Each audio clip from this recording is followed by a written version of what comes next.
The Miraculous Prayer Board Guide. By Vrillik. Copyright 2018 Vrillik Press, USA. Illustrated by K.A. Vrillik.com.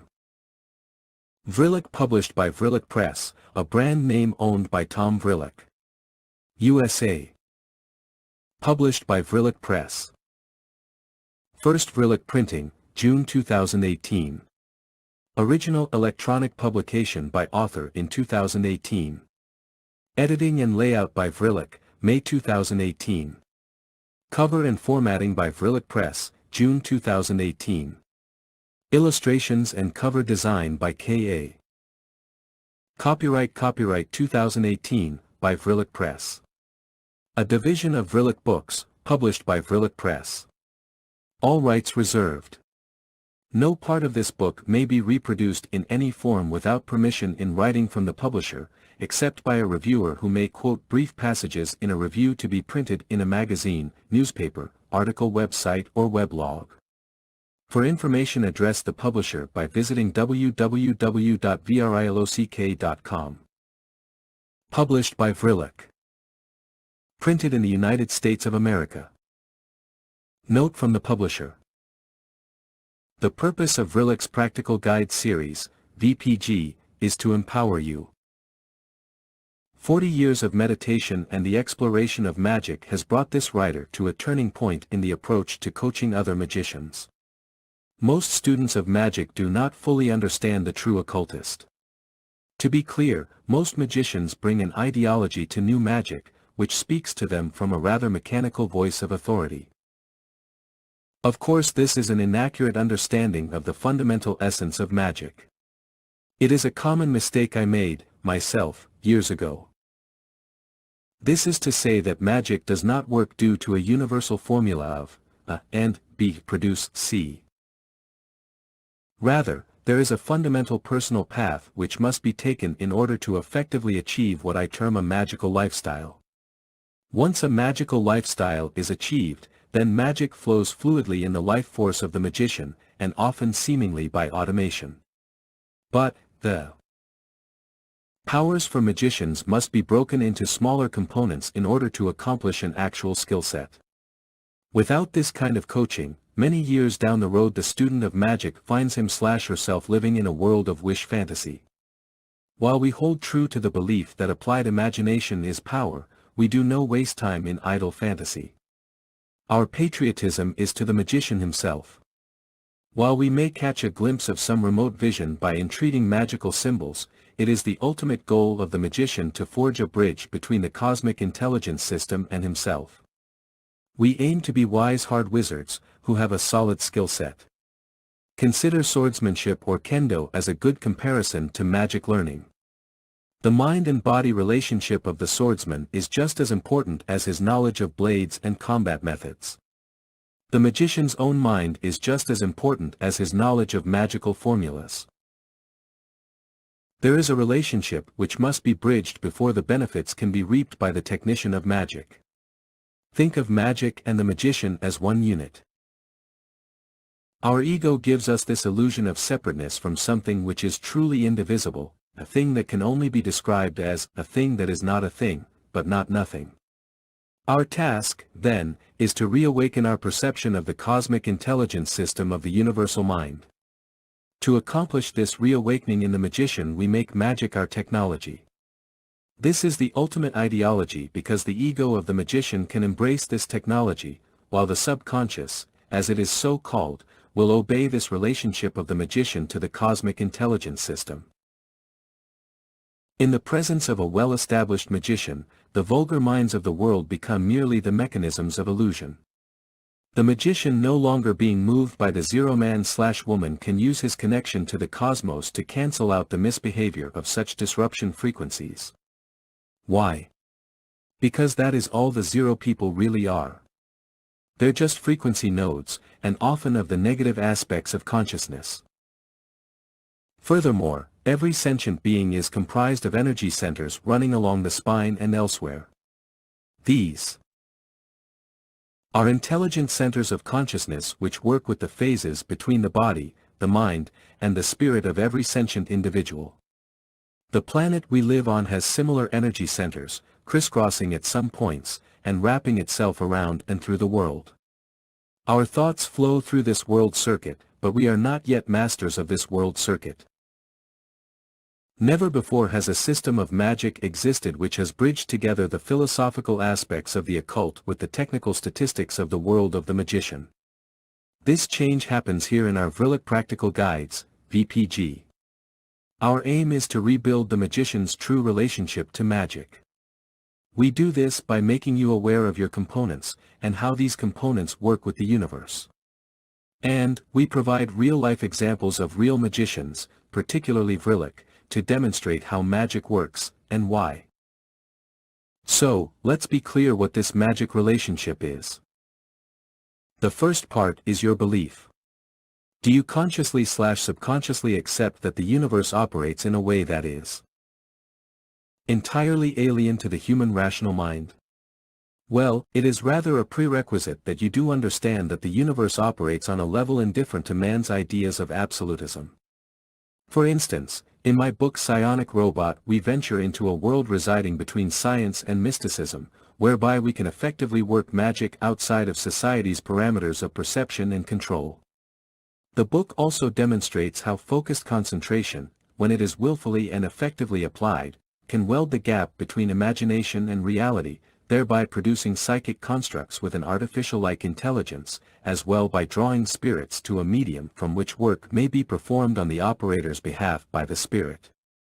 For our purposes, the term spirit will refer to any energy pattern which can communicate with the magician. So, while all ghosts may be perceived as spirits, not all spirits are perceived as ghosts. An artificial construct with enough intelligence to communicate with the operator may also be deemed a spirit of sorts. Then we move on to building a relationship with this alien-like cosmic mind. Usually this relationship is built up through a means of magical systems, but it can also be initiated by deep meditation, or by communion with a spirit or outsider type of entity. The nature of spirits is outside the scope of this volume. We will get to this kind of magic in later VPGs. Next, we need a means by which we can implement, upload, and download our beliefs and intents to the universe. We do this by programming belief patterns into the subconscious mind or the supraconscious mind. This system could be programmed by rune wristing or memorizing a series of magical alphabets or spirit glyphs. In order to do this programming effectively, we must dismantle the popular ideology of the left/right brain concept, because this is merely a physical perspective of how the mind-brain complex operates.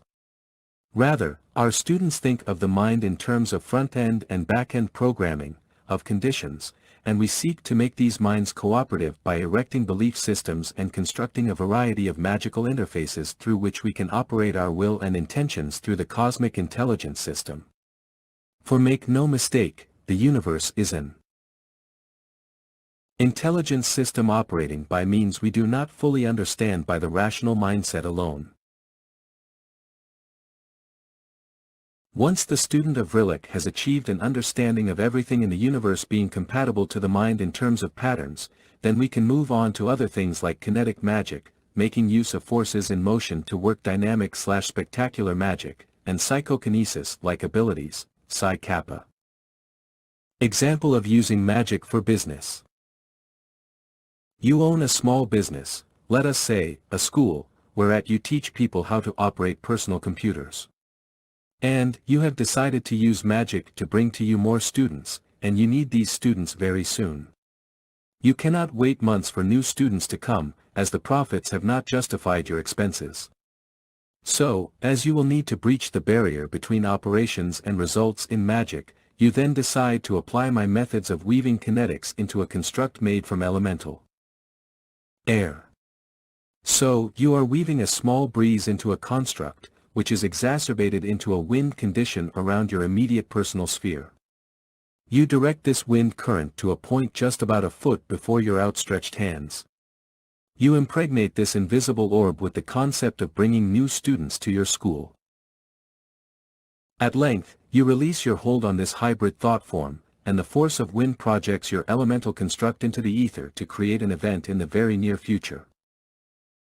While this may ordinarily work, it is more effective to have a fundamental system of patterns to aid you in this pursuit. Preferably patterns strongly owned by your mind, and digested deeply into your psychic self. It is not only your conscious mind at work here. Keep in mind that your subconscious is also working on the aforementioned spell. The better you understand this relationship of your various human components, the greater your hold will be over the much larger cosmic or universal system. In essence, you become less of your earthly self, and are transmuted into the larger cosmic intelligence system, but also while retaining your identity of who you ordinarily are. Where this relationship wanes is when the magician becomes so preoccupied with material ends, that the cord to higher levels of awareness is severed by the weight of one's wants and desires. There are means by which to keep this balance in check, and still live a rather prosperous life. Even a wealthy life is possible, so long as the man realizes the value of money is but a tool in the big game, and not the prize of the game of life itself. Vrillik teaches this path. And more. There are countless ways by which to acquire much of what you want through magic, but the means is more than a method or a technique. It is a relationship to magic which makes you powerful, and makes magic work fluidly. Neglecting this fluid relationship results in magic that either does not work, or has irritably mixed results. Often, slowing down in our working through magic can lead to gradual, but more tangible, results. As wisdom often teaches us, it is better to fully command one skill than to wrestle with many incomplete skills. Magic can become tempting to run all over the board, reading tomes and grimoire after grimoire, but never really mastering the power of the art. It happens all the time. Fortunately, there is a coaching system to help us all achieve better magical relationships with the cosmic intelligence system. In the 70s, the cosmic intelligence system was called the Cosmic Psychotronic Generator, coined by Robert B. Stone. Here is perhaps a better example. Having a developed will, deeply centered in consciousness, and having mastered one system of patterns, in this case, the compound glyphs as outlined by Donald Tyson, you form in your mind a solid image of the spirit name you have compounded into a magical pattern. Projecting this image into a vessel, you charge a servitor which will bring to you many students for your computer school. Giving this vessel an extra charge with your kinetic magic exercises, you weave the element of wind into the servitor, making it capable of working like a messenger spirit and quick to go out and find your students. At last, you give this vessel a good charge from your prayer board to make it a personal and powerful companion, readily able and willing to serve you in your campaign for better business prospects. Notice I parenthesized the word willing, as in a strong relationship being built upon by magic. Lastly, you give this servitor a good charge over a period of time on your radionic box. Don't worry if you are new to the concept of radionics. This guide does not require you to use it.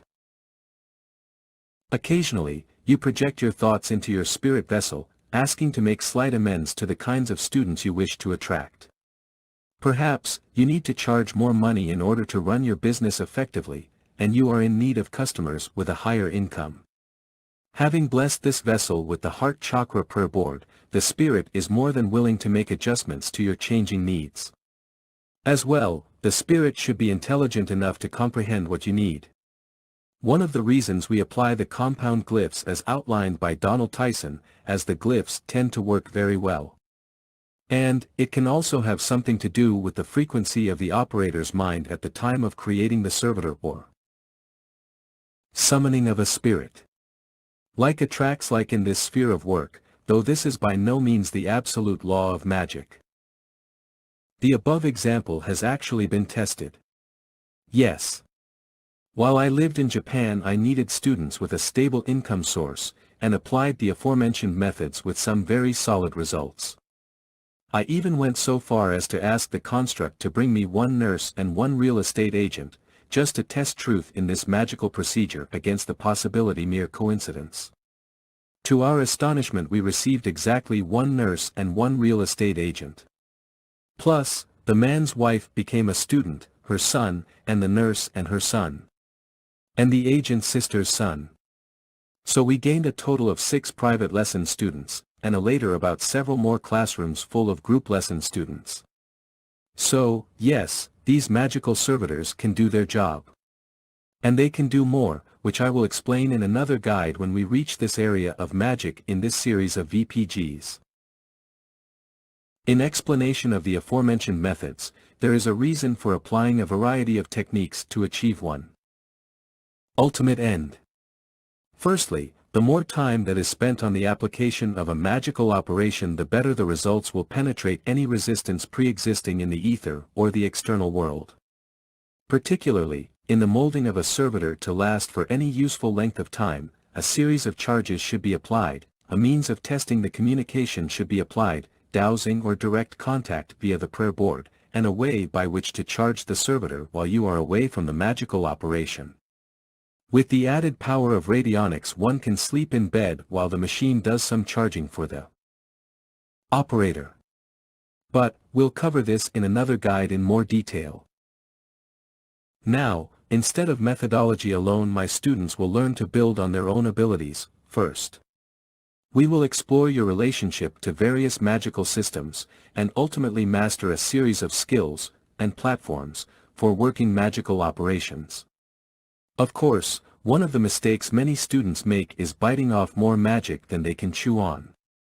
Taking on too much magical study is something I've seen in people, which is similar to the early years of junior college. The student who cannot decide on any one particular area of focus strays from the path of achievement. Hell, I'm as guilty of doing this myself many years ago. But, what made the ultimate transition for my change in approach to magic was my discovery of the runes, and then the deep commitment to focus concentration as outlined by William Walker Atkinson of the New Thought movement. I remember the transition quite vividly. What had happened is that I asked the universe for guidance in my magical work, and I listened earnestly to any intuition which might come to me. And, like a man of faith, it was as if God set before me the books and events which I needed to learn from. As well, I also received the challenges and trials which came with these new learning experiences.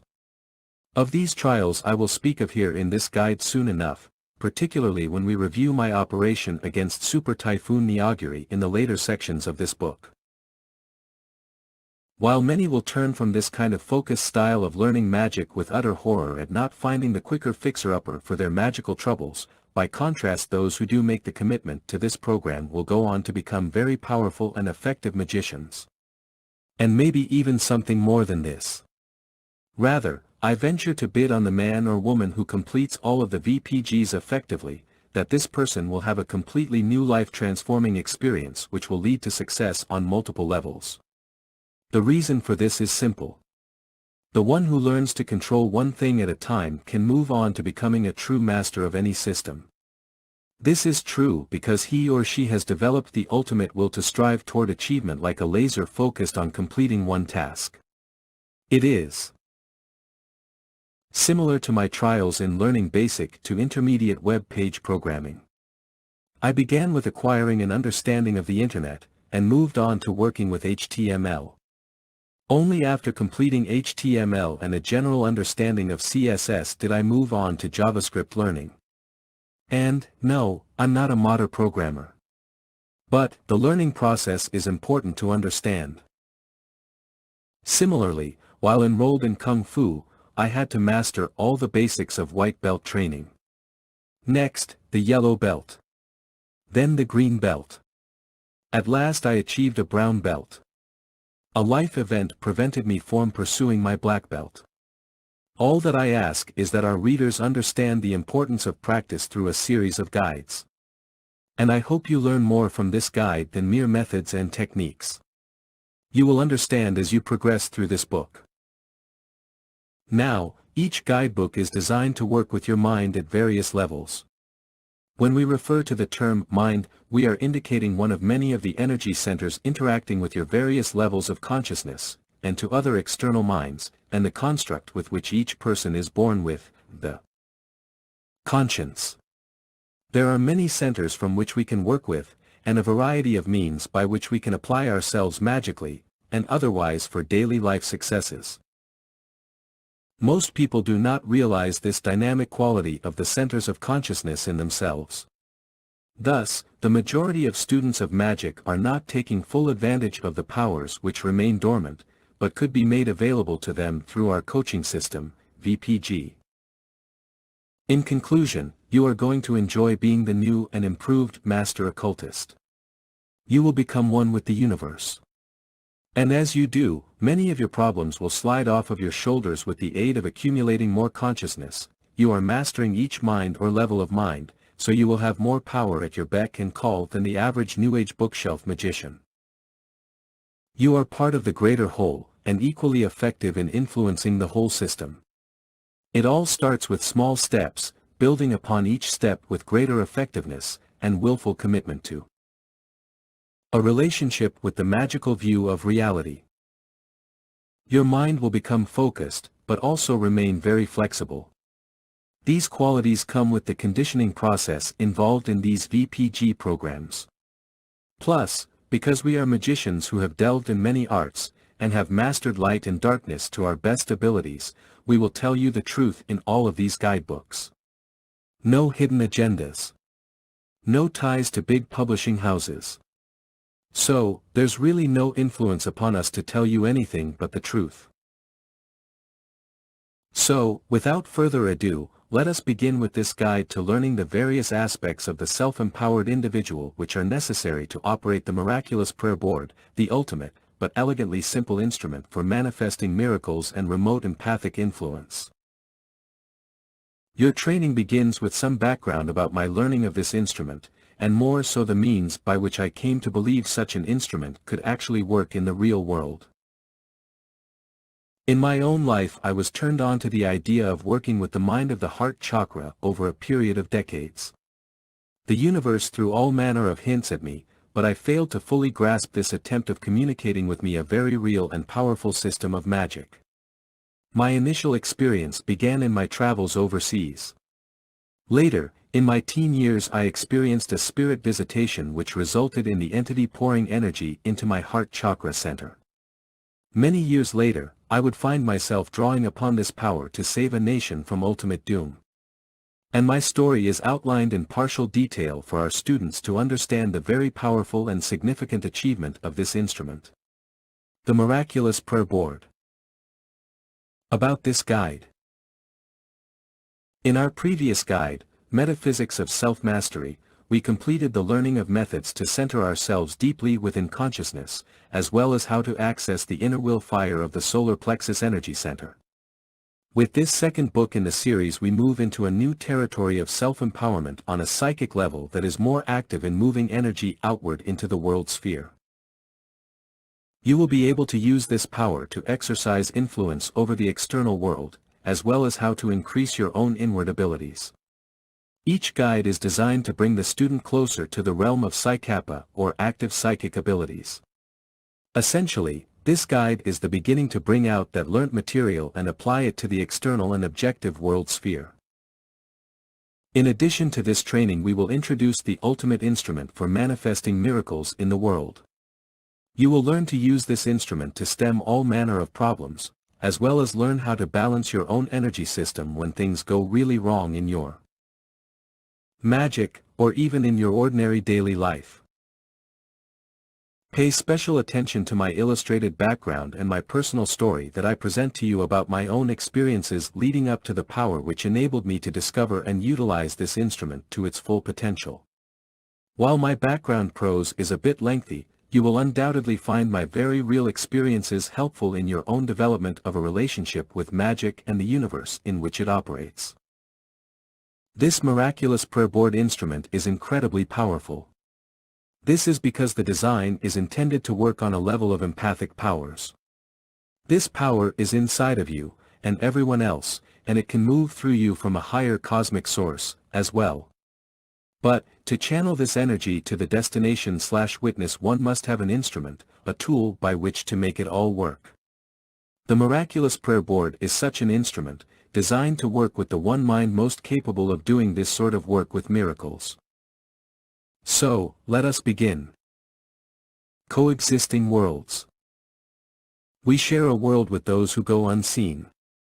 There are those who enter our sphere of reality, coming and going, and often without any sign or warning, and which may leave some kind of a mark or impact upon the people they encounter.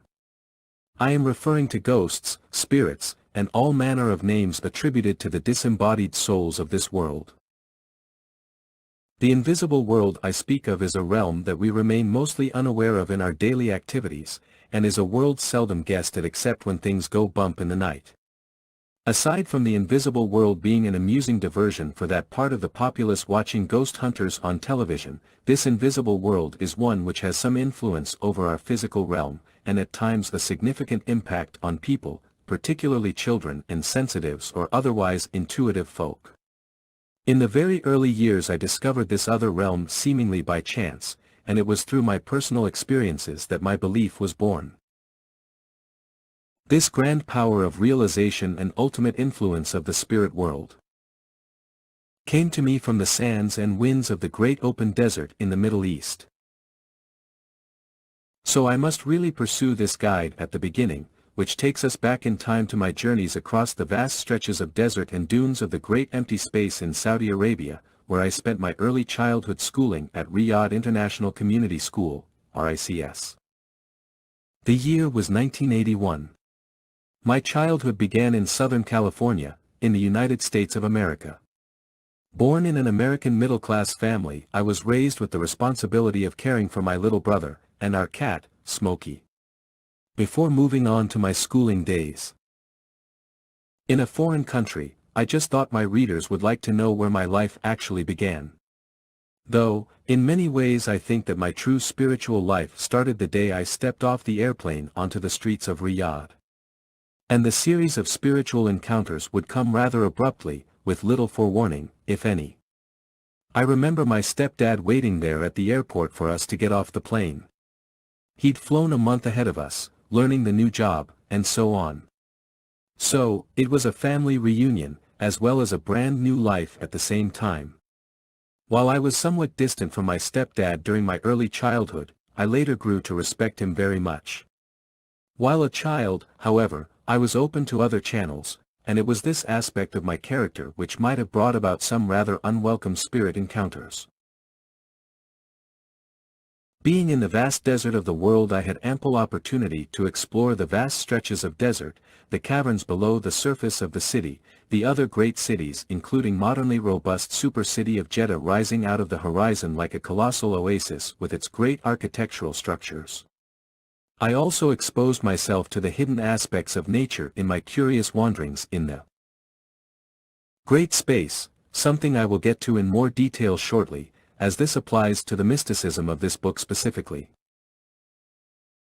My family took us to cities partly buried under the sands of forgotten times on the outskirts of civilization, and we climbed the high camel trails of Hafs which boasted an unobstructed view of the grand desert from aloft giant steps made of sandstone and ancient mountain rock.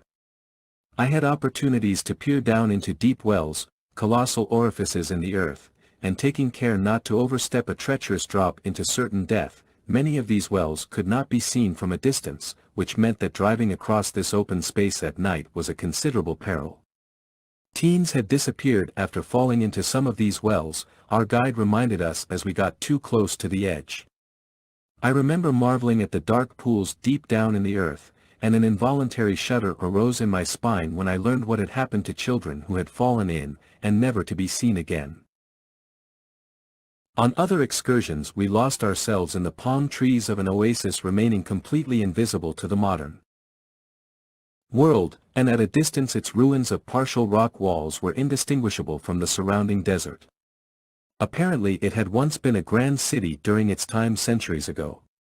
So, I enjoyed an afternoon of exploring this city, much to my childish wonder. My leisure was as much a learning experience as were my days spent at the international school. There were many opportunities aside from school field trips for travel and adventure. Adventure was practically an everyday activity, whether it was a big road trip with my stepdad's colleagues/coworkers, or just my brother and I wandering off, usually without permission to leave the foreign housing compound. There was little room for boredom. My life was full, so it seemed. Though, something elusive beckoned at the outer reaches of my conscience. A remote call from a distance, which gradually became known to me during my excursions in the desert. And, so I rode on camels, and I enjoyed motorcycling on a small Honda Z50.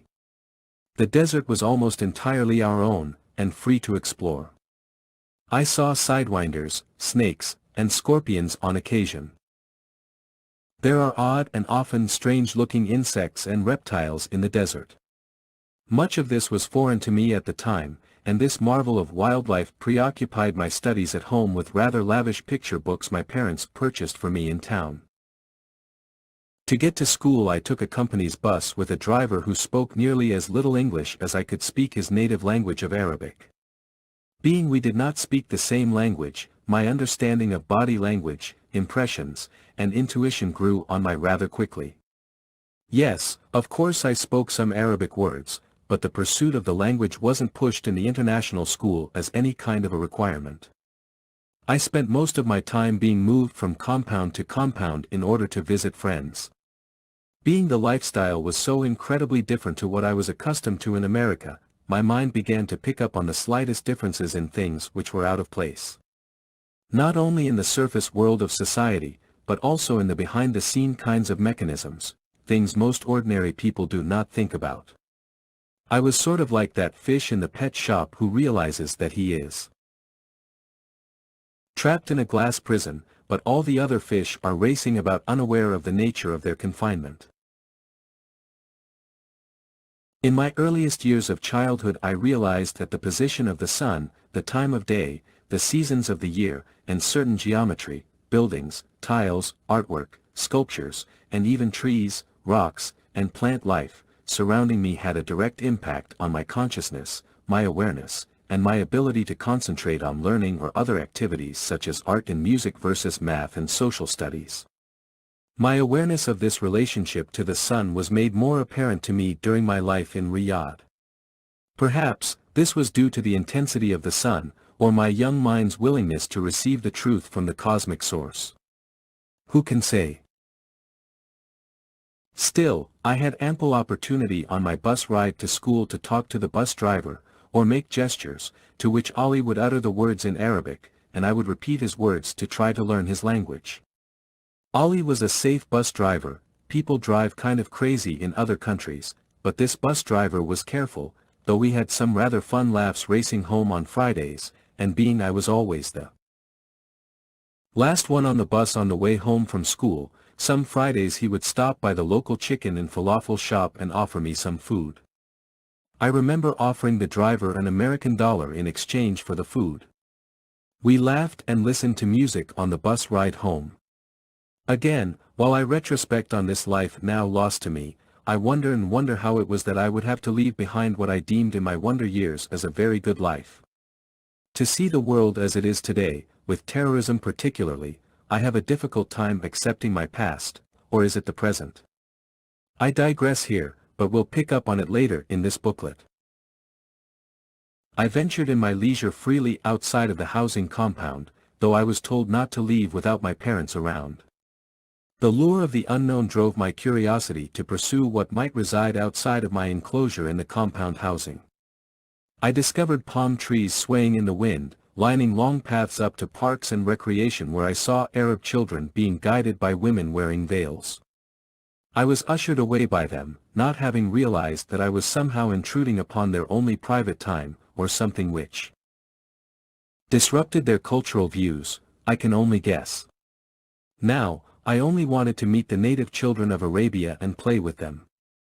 Somehow it was inappropriate timing, and I recall that I was supposed to be at school. That's right.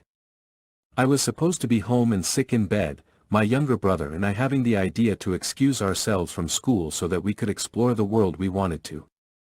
However, I would later have this opportunity to do so in private with the people my stepfather knew from his company. It remained unknown to me many of the customs of the culture. though the mysterious world underground would become better known to me over time. In every stretch of desert, in every tree, and in every mound I came into contact with this same intelligence I discovered in the desert was flowing throughout the physical and spiritual world. What was it? I don't know.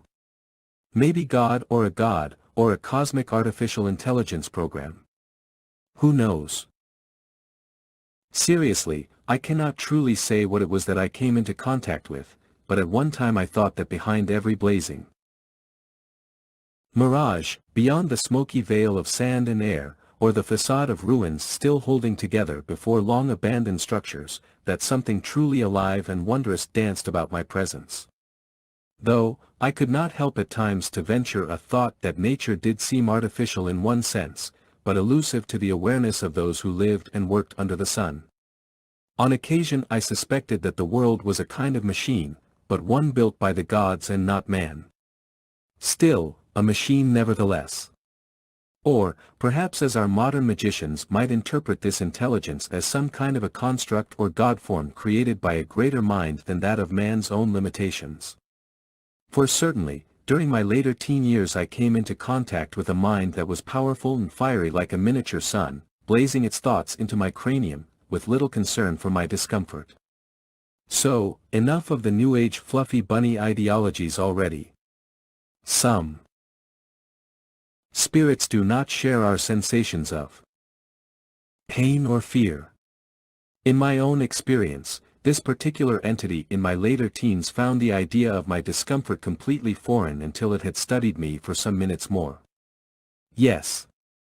I was able to withstand him slash it and communicate my discomfort, being patient for he slash it to understand me. Then it released me. You read that right. I said he slash it released me. So, I'm not one to play the ego act and go around saying I'm a god. Those who do have simply never faced something that kicked their ass before. Or, they're at best being dishonest. Some of these entities can be real nasty, or at worst, indifferent to our sphere of emotions.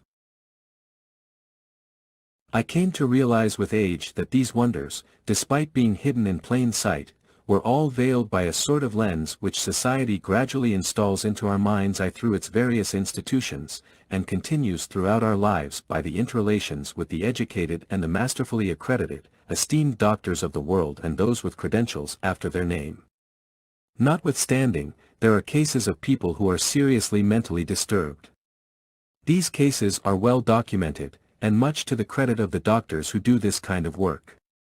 Personally, I find being in the presence of disturbed people very uncomfortable. So, this body of writing is in no way an attempt to insult doctors. Rather, I wish to emphasize that we tend to lean too far in one school of thought, and neglect our natural instincts. For instance, I often include in my writings that the true student of the occult keeps an open mind to all schools of thought, be they of science or magic, and those of mysticism, ancestry, and the arts and literature pursuits. All are worthy of academia. My only part is to show you, the reader, how to find in yourself the fire of individuality, and to seek knowledge that is either independent of, or outside the scope of, the majority or mainstream. Still I wondered, could there be something more to the world than what is seen or heard by my elders? And of course I knew what I was experiencing in my treks over lands lost to the sands of time was absolutely real. It was merely that I wondered if there was a distinct difference in what was real for other people and what was real for me. Was I simply losing my mind? Many times I sought to forget about the mysterious, and revel in playtime with my friends. We sought the ordinary things, like swimming and playing sports at the recreation center. And, well, though it is rather a diversion from this writing for me to say here, I was quite good at sports as a child, whether it was baseball, dirt biking, or kung fu. I excelled in all the physical pastimes, and in the martial arts. Extreme sports was more to my liking, such as motorcycling, skateboarding, and snowboarding. Of all things, however, kung fu was my greatest accomplishment. Being surrounded by mentors, tutors, and friends, I thought for the first time in my rather young life that I was happy. It is this great opportunity to live abroad in an enclosed housing complex or compound which gave me a space from which to work inward with my wonders of thought and identity, and reflect very much on what I had experienced and observed. Joyfulness was hardly my first experience in life. Prior to the euphoria of adventure overseas, I was worried about leaving my grandparents in America. I recall the few days I had before leaving California. My stepfather was waiting in Riyadh for us to fly over. My grandmother talked to me about how I should be open to new experiences, and how most children of my age would not have an opportunity to do the same. Grandmother offered, however, that I could stay with her in California if I truly did not wish to go to Riyadh. That was tempting to my 6-year-old heart, for being with my grandparents meant the world to me. I spent 1 hour watching the sun from aloft a swing set that I had climbed on, and I had an epiphany. During this sunset, and for but a spell, a scene from the movie Star Wars, A New Hope, had entered my mind's eye, as if the rays of the sun were projecting the image into my forehead. I felt as Luke Skywalker standing in the sand surrounding his uncle's farm, and dreaming of becoming a great star pilot. It occurred to me that I was being a royal wimp if I did not go to meet my stepfather in Riyadh. And, so I decided to tell my grandmother that same evening that I desired to go to my stepfather in Arabia. For the record, I must declare that I have never regretted this decision. In fact, I would be kicking myself right now if I had refused to live abroad and gain such experiences as I now have in my memories. So, there I was in the ancient lands of Arabia, happily pursuing my curiosities. Life was rather good in my small part of it. I enjoyed robust libraries and recreation centers prepared for foreigners working or living in the country. Alas, the universe has its own plan. This plan may not always be so pleasant for those who live in it. Yet, the lessons and developments of the individual partaking in the work of the gods is the true unfolding of the human spirit, and prosperity cannot be complete by the human mind alone. That is to say, there are always forces far more aware than our own, more knowing, and vastly larger than our own perspective of the world in which we live.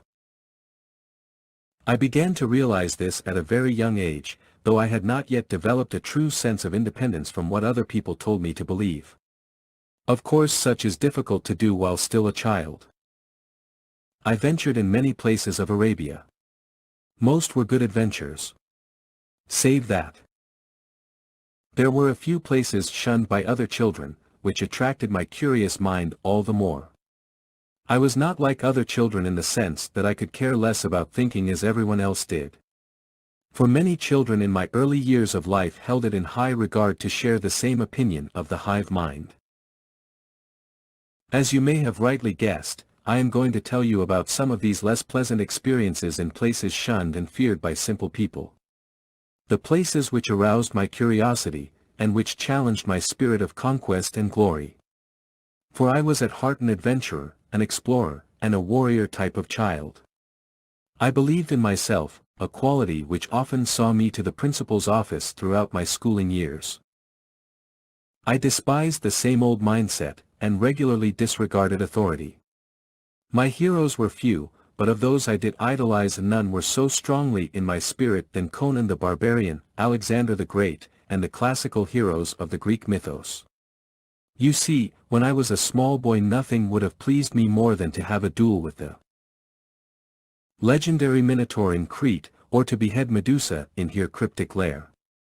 I was tame only on the surface, but my heart was fiery and wild. As an adult I often wonder where all of that great power and courage went. I have some of it, but not as I did when I was young. There were days when I was taking on 6 or 7 kids at the playground because they tore a little girl's skirt off or stole away with one of my shoes. And I lived for this, because they wanted it so badly, and my fiery heart would not refuse to deliver the blows to their ugly faces that they so desired. Ah, yes, life was so much more real in the early years of my life. Not like the stupid world that we live in today, where things are more difficult to decree, and so biased that no man has a chance to fight for his honor or gain much in the way of conquest of victory. No, a dull and hideously weak world we live in today. But, I must digress. In any event, it was during one particularly interesting excursion that I had a very disturbing experience, and while I happened to be exploring some neglected caverns in the deep floor of the earth. This time I was joined by an equally adventurous companion. Albeit a rather sinister and obnoxious friend, but equally willful in pushing the limits of his fear and testing the ballast of uncertainty. We were like little men, but only small boys, and no doubt boys who did not know better to stay home or play baseball with some friends at the park. No. No. For us it was the lure of the adventure, whether there existed any actual quest or simply our curiosity answered in ways which satisfied our insatiable appetite for rugged experiences and the loom of darkness in buried places of the earth. At length, this curiosity of the supernatural darkness was answered to us. It gives me shivers thinking of it.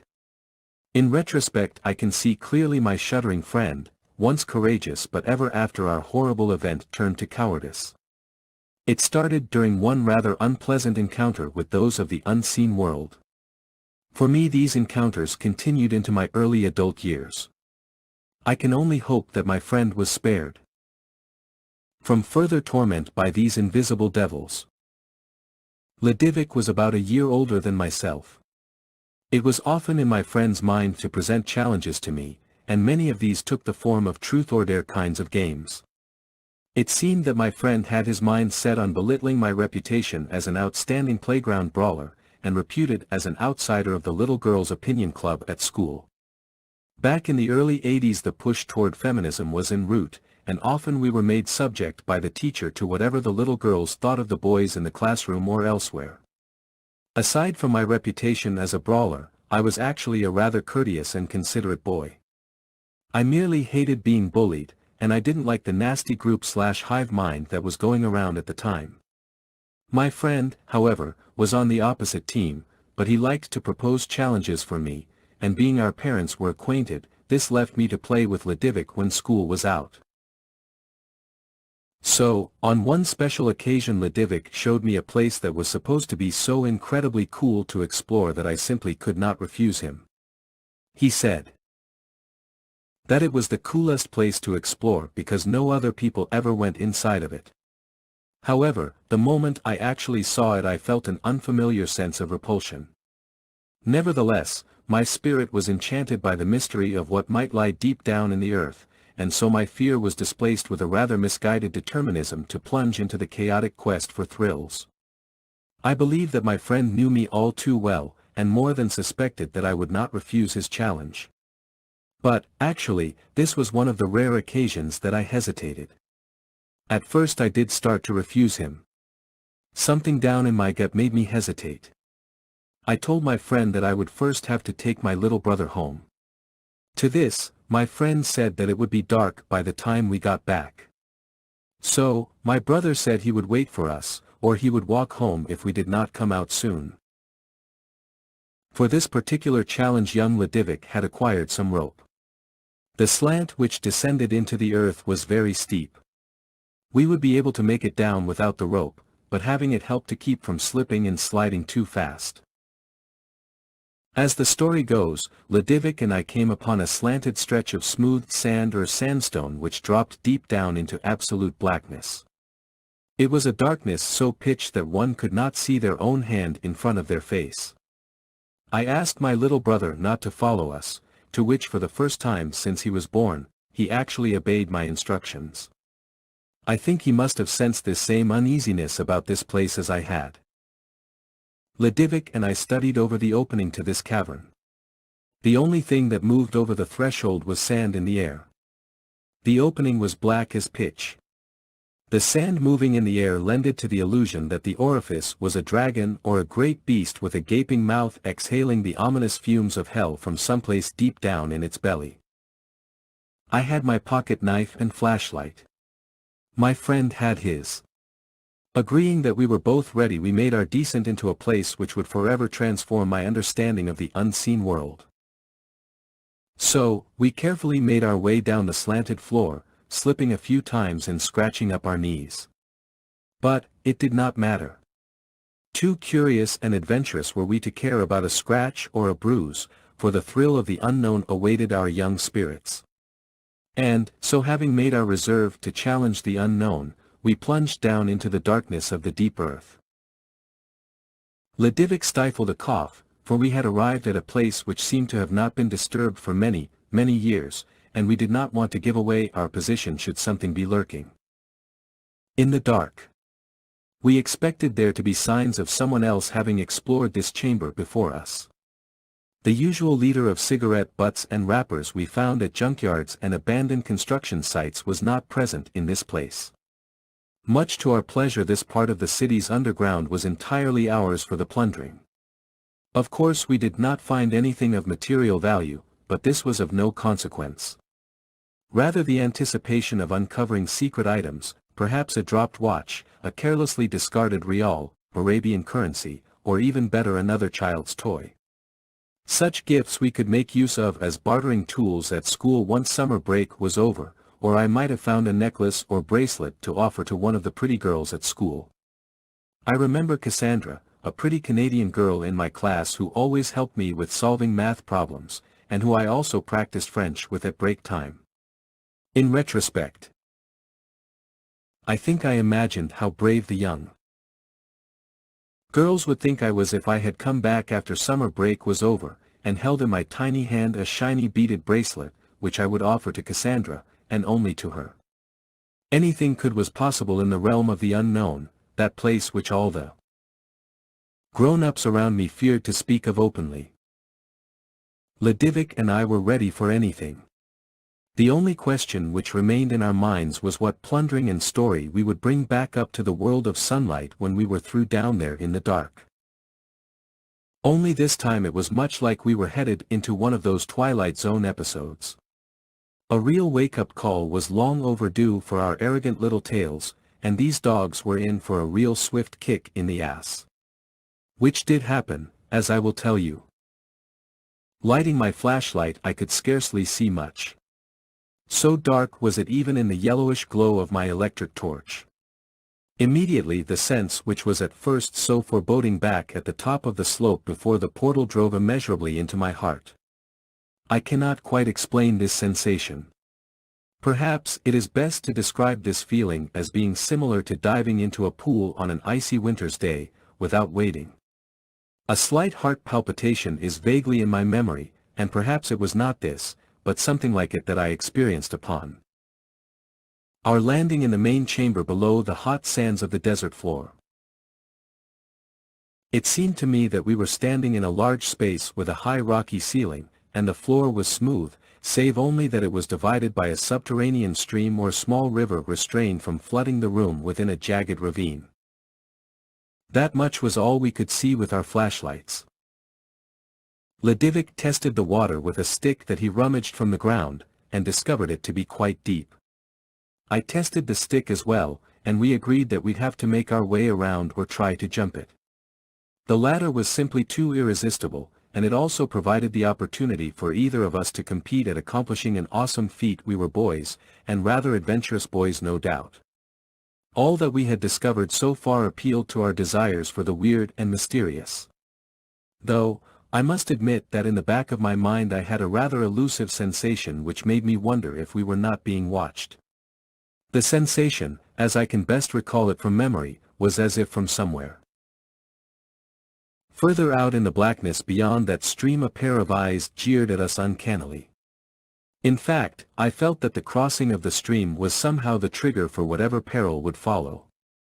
I saw it in my friend's eyes, also, or rather the way he held himself, and that he was thinking much the same.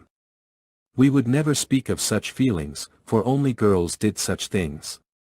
To do so would be to admit to being a total wuss. And, so, we said nothing. Now, to cross the water we would have to run and make nothing short of a leap of faith. Boy, just remembering this makes me wonder at how I ever managed to have lived this long. For certainly we pushed our luck on many dangerous trials to see who was the more brave. But, something was very different about this place. It almost seemed to me at the time like this one particular underground chamber was made just for us. Of course it wasn't, but the arrival therein was the ultimate dungeon quest. My friend had truly delivered the best challenge I could ever have wished for. My mouth waters just thinking of the thrill of this excursion. So, incredibly exciting. And, yet, the awful truth of it was more than I could bear at the time. But, now back to my story. So, we did cross the rough water. Success. Oddly, I picked up on an entirely new sensation after we succeeded in running and jumping across the water. As I leaped through the air, I was certain that I picked up on an excitement or an anticipation from some source other than my own, and as if it traveled with me in the air under my shoes as I made the leap. I looked at my friend, who was certainly growing more quiet as we progressed on our journey, and I easily concluded that this excitement or anticipation was not owned by him in the very least. Ledivic's face told me everything I needed to know. But, I never told him that. Ledivic was already a different person upon crossing the ravine. This, I remember, did actually discomfort me at the time. It was at this point that I nearly suggested the idea of going back straight away, and forget the challenge. I didn't. Though, perhaps I should have. So, once across the water we were greeted by a far stretch of wall, perhaps a kind of sandstone. Oddly, it seemed to me that the chamber ended rather abruptly, and I was almost disappointed to think that there was nothing else left to explore. Then I caught a glimpse of light which illuminated a corridor further down one side of the wall. It was incredibly odd seeing another light down there. It was at this point that two things crossed my mind. On the one hand, there might be Arabs down there who did not want children playing around in their business. Or, it might be that other children were exploring the same caverns. Though, we had seen no other rope back at the start of the slope before the portal to this place. Well, I just had to know. I'm kicking myself as I remember this. Ledivic followed a few steps behind me. The air was changing as we progressed through the corridor. Then, I felt that Ledivic was no longer beside me. It irritated me, because this was one of the games Ledivic liked to play. On a different occasion my friend had quietly backed away, and slipped out of an abandoned building, leaving me to find my way out without a flashlight. The sun was going down, and I was attacked by a pack of dogs in a junkyard once I made it out of the building. So, I did not favor a repeat of history, particularly in this situation. I turned to confront him with anger on my face. But, I held myself in reserve when I saw him.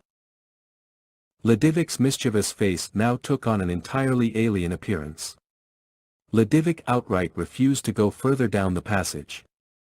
When I confronted him about the challenge, he did not respond. I asked him what was the matter, but he would not say a word. Ledivic perceivably shook his head, but this only irritated me. So, Ledivic then turned to me and dared that I be the one to go further ahead. And while he said this he began to back away. Coward, I thought. Baffled and not amused by my friend's little antics, with head down and shaking without an explanation, I left Ledivic standing there in the corridor.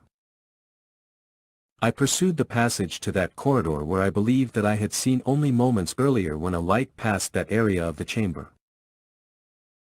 The light was not a reflection from our flashlights, for now that I recall we both hesitated to point our flashlights down that direction of the corridor, and for reasons given only to instinct rather than knowledge. Yet, despite this warning in my heart, I was pulled forward by the lure of the light, and I had to know what it was. Again, the light sparked in the darkness. I thought that maybe it was a torchlight, and not a flashlight at all. This only aroused my curiosity the more. And, for a moment I thought I might come up and surprise the other party that was down there. I stifled my snickering at a thought of completely spooking whomever was down there. So, I proceeded in stealth mode to my best ability down the remainder of the corridor. There in the darkness I followed a soft but fiery glow through unlit corridors, pursuing my passions in the dark depths of the earth.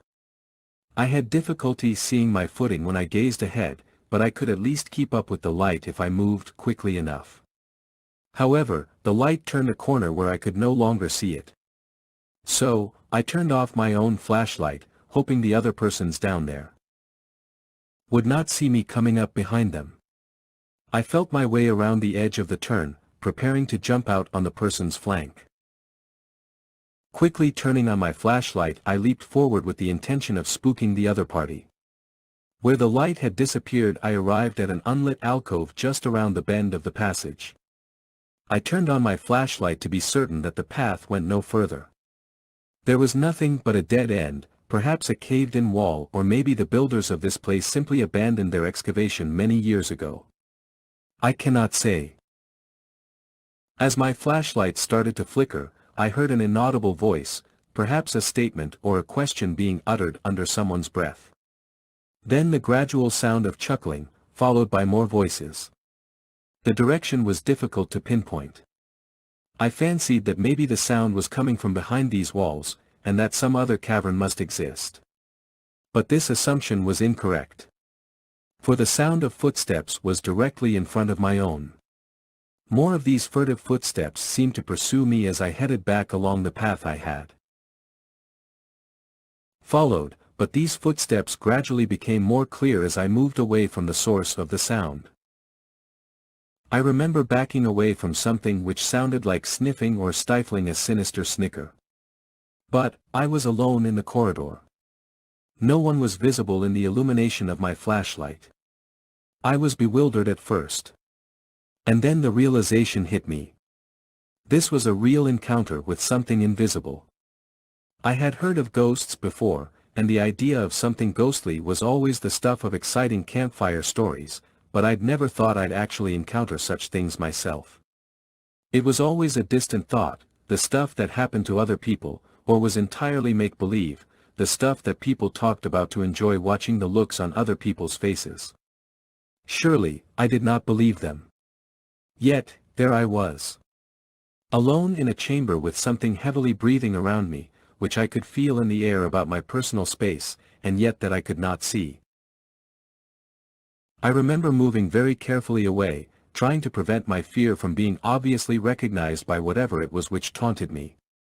I took a deep breath and sighed as I walked away from the alcove. I thought that I'd just walk away and forget about it. From behind me came the sound of heavy and loud breathing. This was accompanied by scratches of padding of feet. I moved faster, and the footsteps behind me followed in pursuit. My pace then quickened into a stride back through the corridor. I caught myself many times stumbling as I rushed back toward the light that I knew was my friend. I was nearly breaking into a run at this point, desperate to catch back up with my weird friend. Ledivik was waiting in the main chamber. But, when Ledivik caught the look of the horror on my face, he did not wait for me to explain to him why I was running. Ledivik could hold back his terror no more. I started to exclaim to my friend that I had something to tell him. But, Ledivik was not convinced by my pleading for him to wait for me. No, indeed. Ledivik ran like a coward and managed to leap over the ravine in a single bound. It is funny now that I think back. My skinny friend reminded me of a long-legged frog jump over the river ravine. My own attempt to jump over the river was less fortunate than my friend, for I fell into the water, and I was nearly washed away down another tunnel where I'd never be found again. Climbing out of the water with a foul taste in my mouth and nostrils, I scurried after my friend. Ledivik was scurrying up the slanted slope, falling multiple times, and he was so terrified I never even heard a scream out of him. My friend looked like a rat trying to climb up the mast of a sinking ship.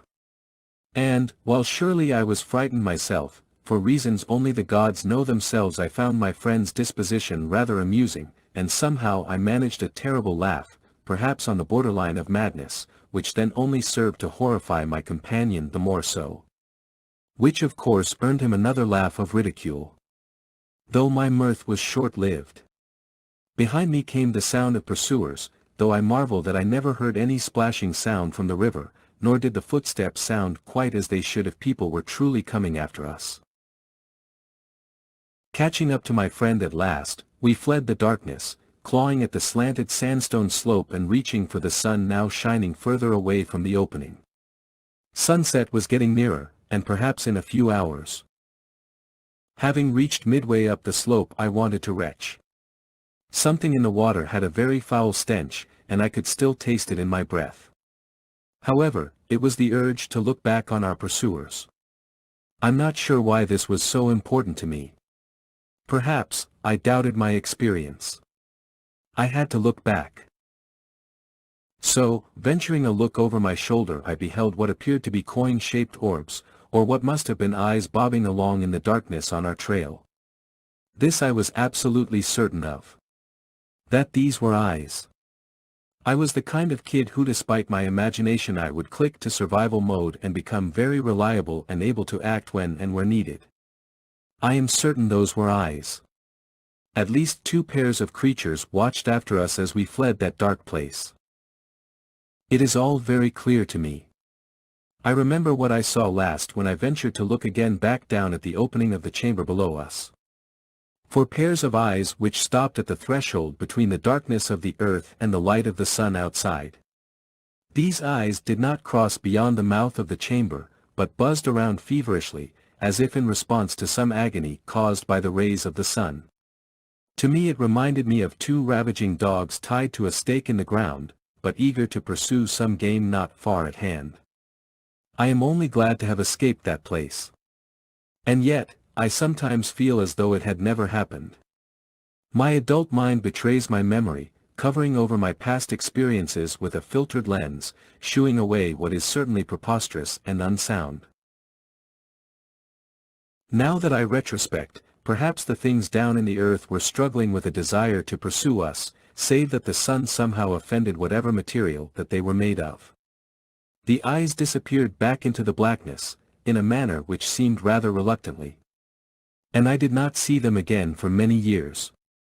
However, the visitors to this place would become the visited many years later. Although, I can only speak for myself.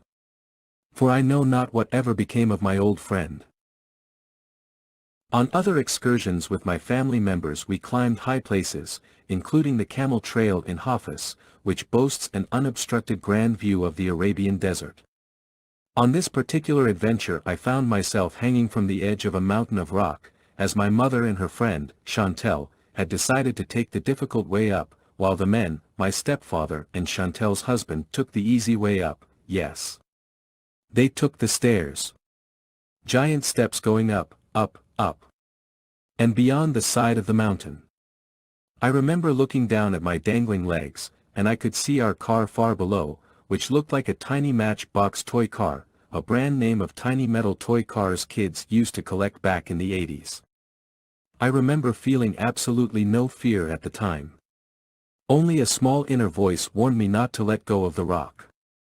I was an odd child, no doubt, and it would not be until later in life that I would conform to the fears other people have.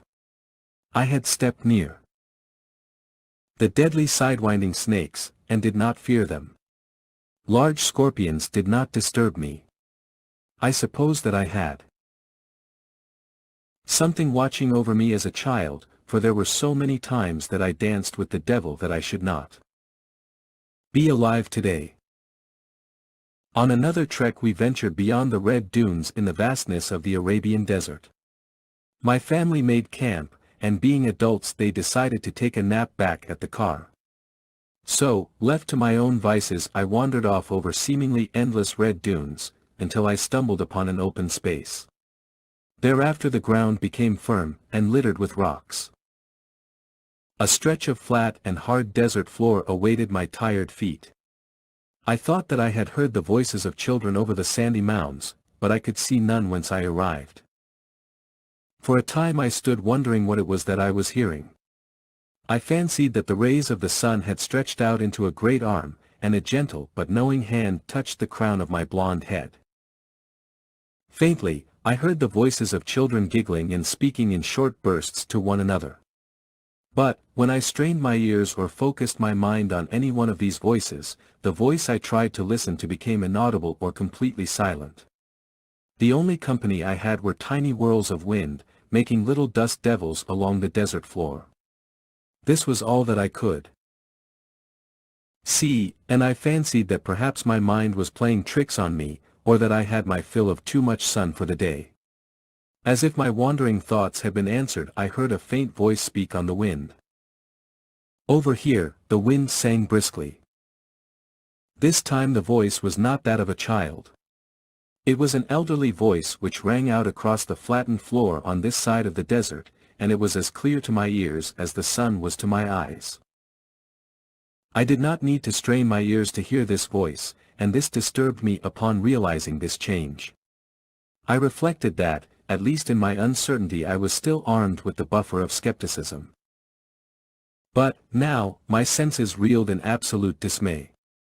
A greater voice was calling to my attention, and I had an audience to answer to. When I turned in the direction I imagined the words had come from, I beheld a rather tall dust devil dancing along the desert floor. I ventured toward this manifestation of wind and sand. And to my surprise the whirling wind changed course and approached me. I stood my ground, testing my fear of it. Then I was struck by sand and winds, but only momentarily. Sand completely covered my body, even inside my nose and ears. It was then that I began to hear something like children laughing again, and I felt a static sensation pulling about my clothing and the hairs on my arms. Yet, again came the greater voice. Over here. To my astonishment, a colossal dust devil approached, and the speed of it was faster and stronger.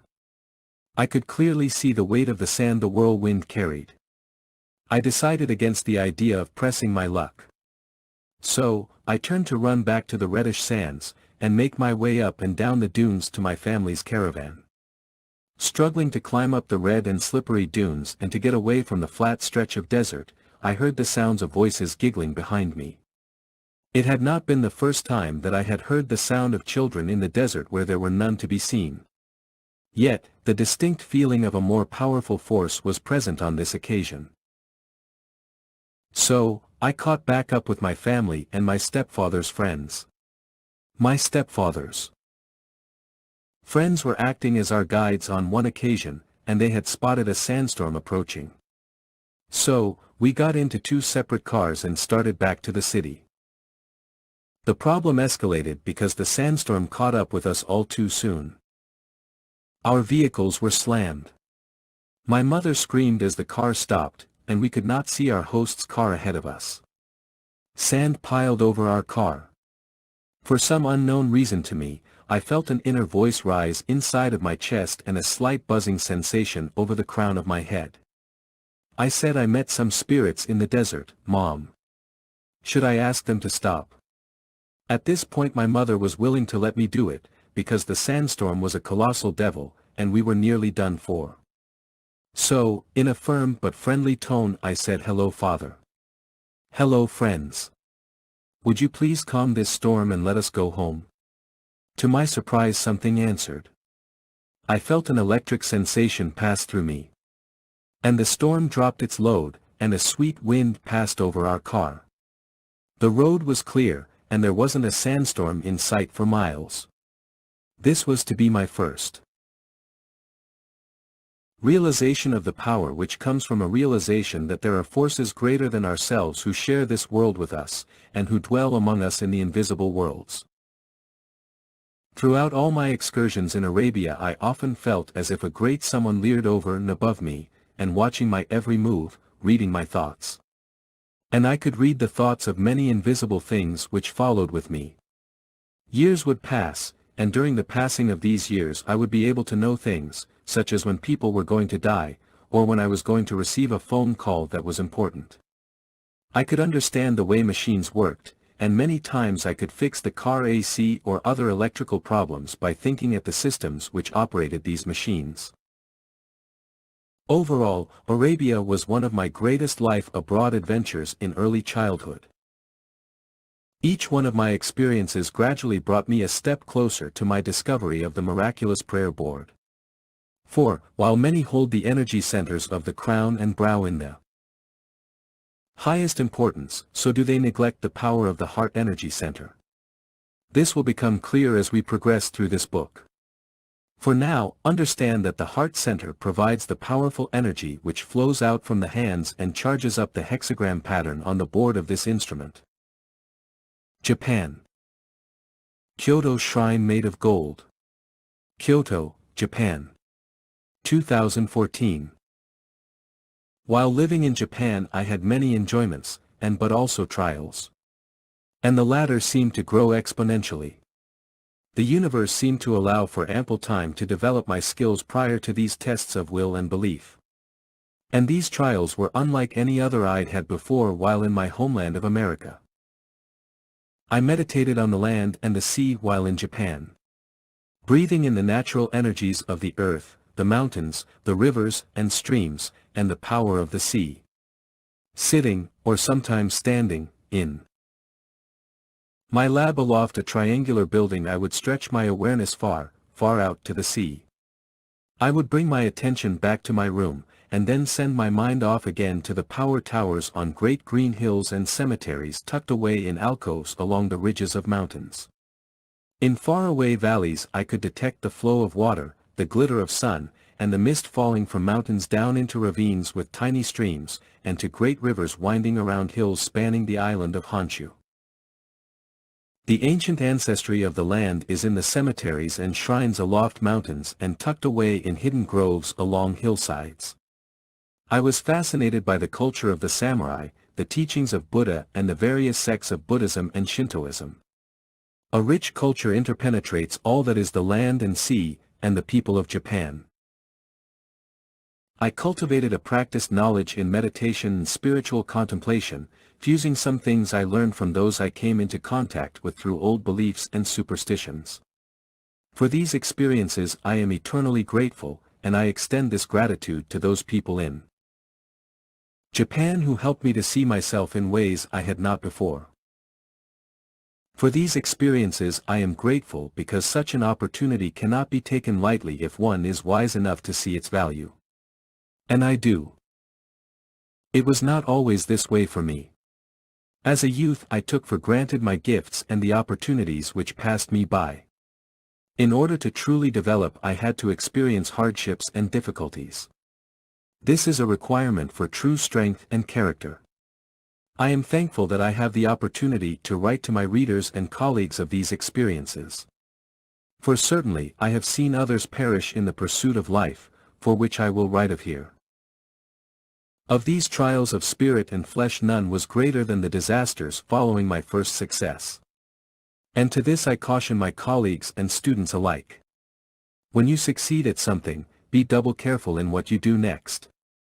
To illustrate what I am implying, I believe that a brief outline of the events will best convey the meaning of this message to the reader. The first disaster came in the form of a very powerful earthquake. It was recorded as the Fukushima Daiichi disaster of 2011. The scale of this quake was announced as either 8.1 or 9.0 by different sources, respectively. What followed was a series of devastating tsunamis which struck Fukushima's nuclear power plant. The power plant had a complete meltdown, and radiation was carried along with the water, the air, and merged in with the food supply.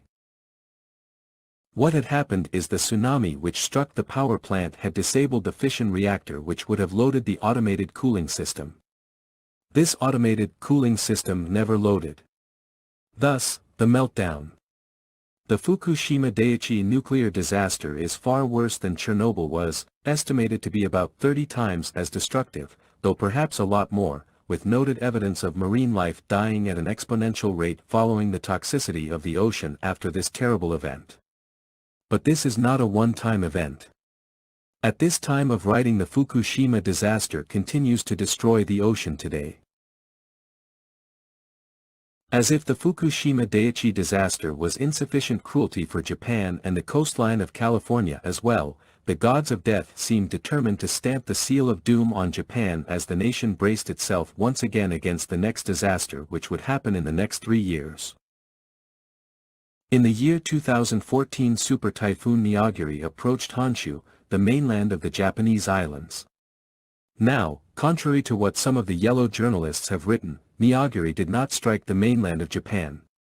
Honshu remained untouched.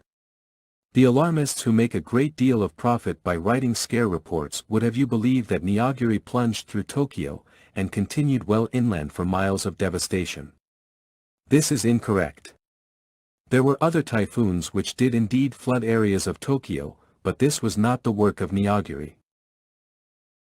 Journalist Michael Snyder wrote an article on themostimportantnews.com which stated that Neogiri swept inland and flooded the country.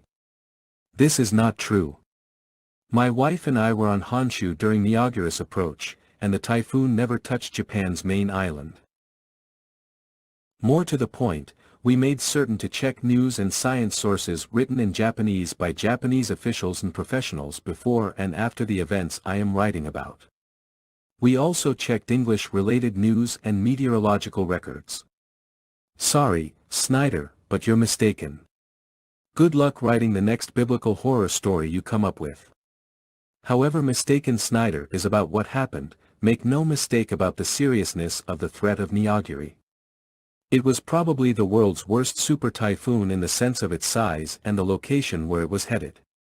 Though, in more recent years there have been some typhoons near Florida which had wiped out entire islands.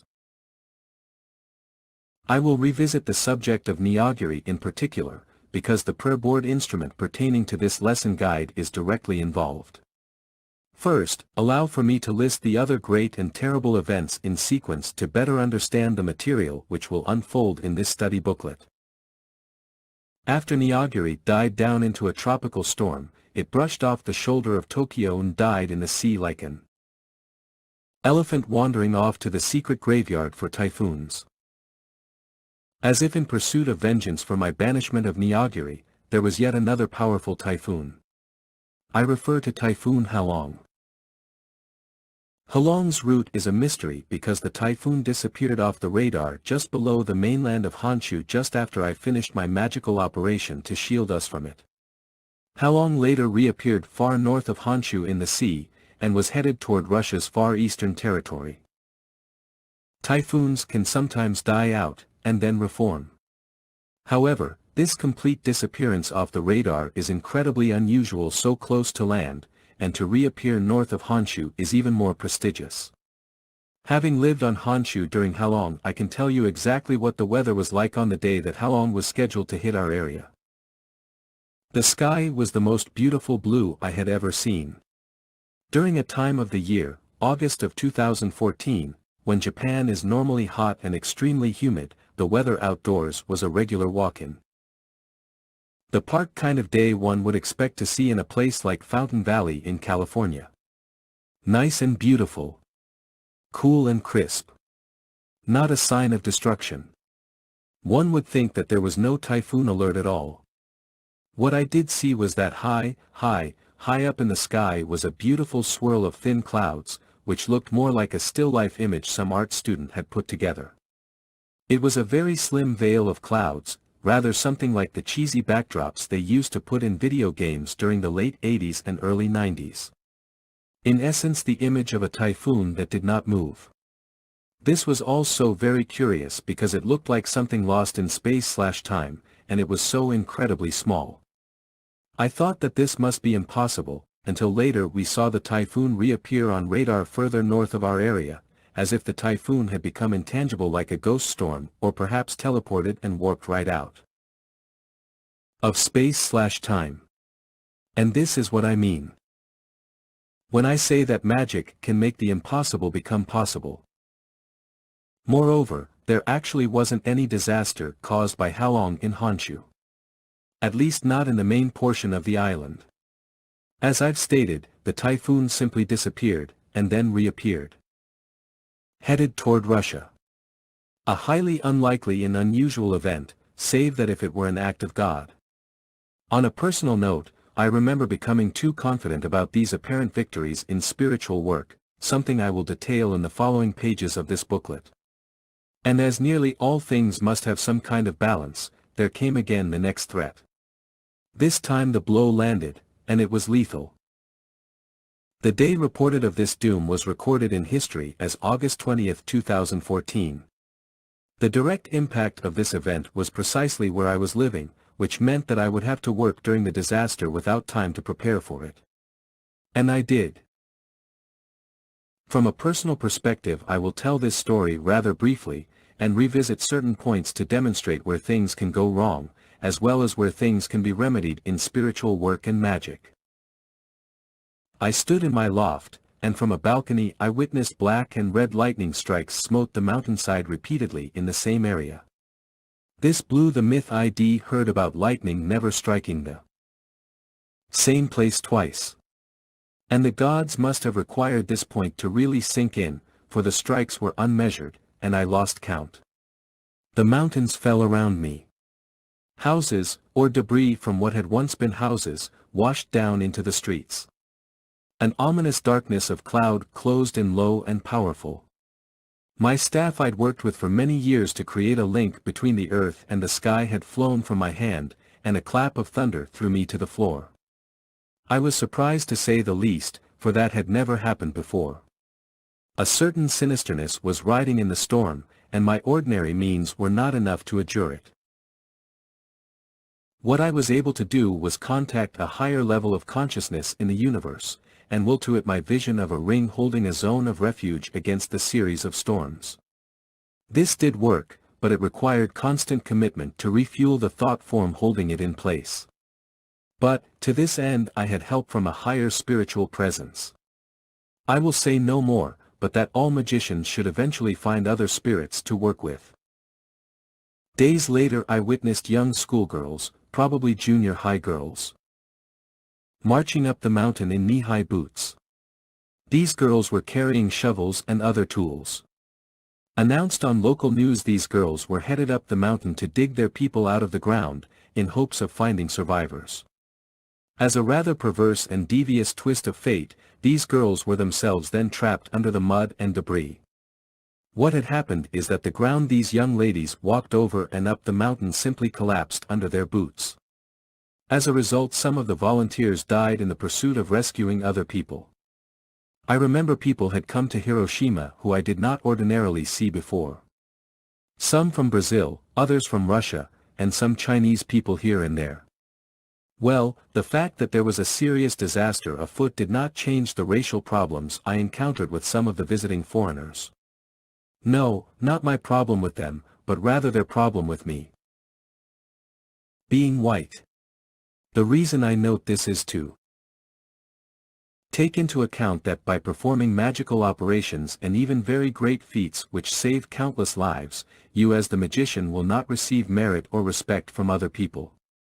Sorry, it comes with the territory of this kind of work. It isn't like the Lord of the Rings, where Gandalf gets some kind of respect from all these elves and kings, and so on. You're on your own when you are a magician of this kind. And if people don't like you, they'll still try to hurt you. Hero or villain, it matters not. Alas, nature's appetite for disaster can be insatiable, and what evil there is in it was not yet satisfied. There came yet again another disruption to Japan. This time the island of Kyushu was struck by what seemed like certain doom. Now, Kyushu is just below and slightly to the west of Honshu. What happened is that a continuous earthquake rocked Kyushu so terribly that it now boasts what is the countenance of a miniature variant of the Grand Canyon in America's Arizona. Whether this description is technically correct or not, Kyushu is for all truth split in half. During this Kyushu disaster I was in Hiroshima, and we truly felt every tremor that hit Kyushu below us. A very strange thing happened during this series of disastrous quakes, which I will tell you about now. While people were lined up at the post office in Hiroshima to ship care packages to survivors in Kyushu, I stood outside the post office to get some fresh air, almost no air conditioning in many of the government and school buildings. So, I did witness an incredible sight hovering over the street across from the post office. Just above one building and below the clouds hovered a disc-like object in the sky. It was streaming faintly a glow of lights. I had seen only a couple of these discs in the USA, and these other saucer-like craft were visible to me and my wife in broad daylight. So, I venture to guess that these craft might also be similar to the saucers I saw in America, only that this time it was quite dark outside the post office in Hiroshima. The antagonistic nature of the world is relentless discord waiting around the bend. If one pays attention enough, one will see the entropic events coming at every turn. Our purpose as spiritual beings embodied in flesh is to bring these forces into a state of order, so that we may effectively prosper. Yet, our society is set against this prosperity of the individual. To counter this, counterproductive attitude, the individual must set to work on a means by which to bring into balance the rampant forces of the world. In our next section we will explore the power of personal belief, both in oneself and in those forces we work with. Discovering inner power. We have arrived at the question of questions. Do you have inner power? Is your will strong enough to overcome at least most of the obstacles in your life? Shall we look deeper into this inquiry? Well, in truth it really isn't a matter of if you have this inner power. Rather, it is a question of whether or not you will accept this inner power. How you respond to this question will tell you a lot about the current condition in your mind, and by extension your entire spiritual energy system surrounding not only your body, but also your entire reality. Our personal atmosphere, aura, astral field, and the finer etheric levels, has a significant degree of influence in how our lives play out. This is true whether or not one is conscious of the qualities carried within this personal sphere. Everything that you come into contact with will be impacted by this relationship with your personal sphere. This includes other people. Your family, your friends, and people you work with are most impacted by your energy field and the impressions you project from your mind. But, of course, you may have already guessed this. The problem remains that you may not have acted on this knowledge up until now. The realization must come to you that your entire mental, spiritual, physical incarnation is tied together in a knot to the objective world. This is more metaphorical as a statement, but in reality frequencies which are constantly in motion do also behave as particles, which can collide and even stick to one another. So, you are bonded to others, and the way in which this network of interconnectivity operates is up to you and the work you have performed to master yourself. With your working through the previous practical guide, you may have already learned that you can speak to other people through your abdominal energy centers, and in a way quite different from transmitting to someone's brow or heart center. The usefulness in knowing this is that there is less resistance at certain energy centers, which you will undoubtedly discover. When we work through these lower energy centers we are contacting a more primordial center of consciousness than if we were working with the higher level chakras. In order to gain control over your self-power and the way in which you interact with other people, spirits, animals, and synchronic events, you must begin to do some basic training. Let us get started. First, tell yourself that you have power. Go ahead and do so now.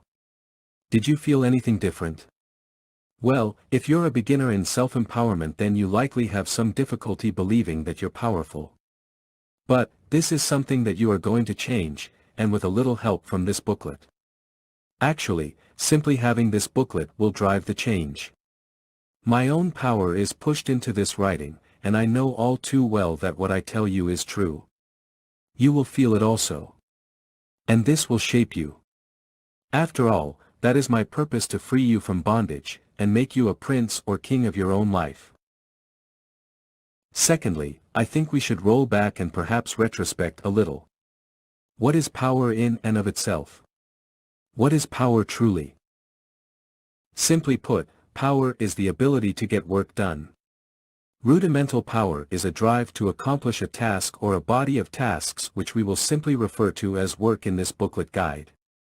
Certainly we all have this kind of power to one degree or another. It is an ability which is entirely natural, and is universal, though the degree of this power and its effectiveness is not equally distributed among people. So, what is it that separates ordinary power from true self-empowerment? Well, you may have already guessed, but it is all a matter or where you are focusing this ability to get work done. Consider the people who join up with protests. Do these individuals have personal power? Or is it that somebody else is controlling them? Think of it for a moment. All the personal energy of people is being directed toward a collective, and the kind of mob mentality tends to waste all of that personal energy in a mad fit of collectiveness. In essence, this kind of mob power is a mess and a waste of life. Now, consider the man or woman who spends time practicing martial arts in a dojo. Does that person have self-empowerment? Yes. Or at least this kind of person is pointed in the right direction. Does the person practicing piano or cello for several hours a day have personal empowerment? Certainly this kind of person is concentrating a kind of power toward an end, which may be the intent to become a master of musical skills. To better understand, let us use the rudimentary function of the brain that nature gave us, and draw comparisons. Consider the studious man versus the self-gratifying man. Is the individual who decides to spend his money on books so he can study over the weekend to learn all of the applications in Microsoft Office or to become a Visio power user before going back to work the next week perhaps more powerful than the man who spends his paycheck from the post office on a 12-pack of beer and a movie on pay-per-view? I think that's the longest sentence I've ever written. And if the post office employee routinely spends his paychecks on these diversions of self-gratification, does he not make himself less powerful with each repeat of his self-defeating activity? If you answered yes, then of course your thinking is in order. One might argue that the example above is really only self-management of one's own habits. However, it is the power to decide, and then the will to act, which makes it all happen for you. And for this to be the case in your life you need a strong will. Now, will is not to be confused with desire. Desire alone is simply not enough. One must be able to think and act in any situation, which is the basis of my own training under Charles Cosimano during my early years. So, you must focus on willpower, regardless of what you feel at any given moment. Commitment, if you will. Desire at its lowest or least powerful influence is the same detour the student faces when practice focused concentration in the occult schools. That is, the mind has a tendency to wander. Even more so, the mind will outright refuse to cooperate if the task at hand is not in the slightest interesting. Every serious student of the occult must get past this barrier between the desire for gratification and the will to act. That is, the will to make the mind work. But, rest assured that there are some tricks to getting this cooperation of the mind to work for you. Before we get further into developing and utilizing this power, let us consider those who have already accomplished personal empowerment. For this we will contemplate the made man icons of the West, and what makes this kind of person powerful in and of himself. A self-made person is one who draws power from within. First, you must know that it is there within you. Second, you have to believe that you can draw upon this power when you need to. To accomplish this belief in oneself, there is no better means to results than a commitment to practice. We can draw examples of self-made men by name, because many of these people are widely known. Here are some names you may want to read a little more about during your own exploration of personal empowerment: Scott Shields, Rich Schefren, Dan S. Kennedy, Robert Kiyosaki, Steve Jobs, Carolyn Myss, Stephanie Chandler, and many others. To be a winner one must get over personal slights, emotional setbacks, and popular opinion. For example, there are many people who dislike Donald Trump. Albeit, there are thousands who hate him. But, why? Well, probably for the same reason some people hate the champion in their school baseball team. We've become a society of whiners and losers, blamers and complainers. A masterful magician is above such things. Or, well, at least one should be. Truly, the man who lives a life of envy is the smaller man. In essence, be yourself to the disregard of what other people think, especially those who delve into popular opinion or mainstream agendas. Why? Because popular and mainstream is the breeding ground for liars and fools. It is. End of story. What these greater people all have in common is that they attract others like themselves. This is partly due to the territory that comes from success. However, it also has to do with the ability to be focused on getting results. One only focuses on what is absolutely necessary. All else is merely a muse for stupid people to entertain. You need only decide which kind of person you would like to be. For instance, I've made many mistakes in my own life.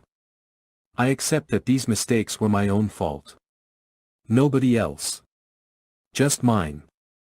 So, I'm at least part way to getting to the road of success. I'd like you to do the same so that you can continue learning from these lesson guides. This is one of the secrets to self-empowerment. It brings success. Why? Elementary, old boy. But, I am glad to hear you're asking the right questions.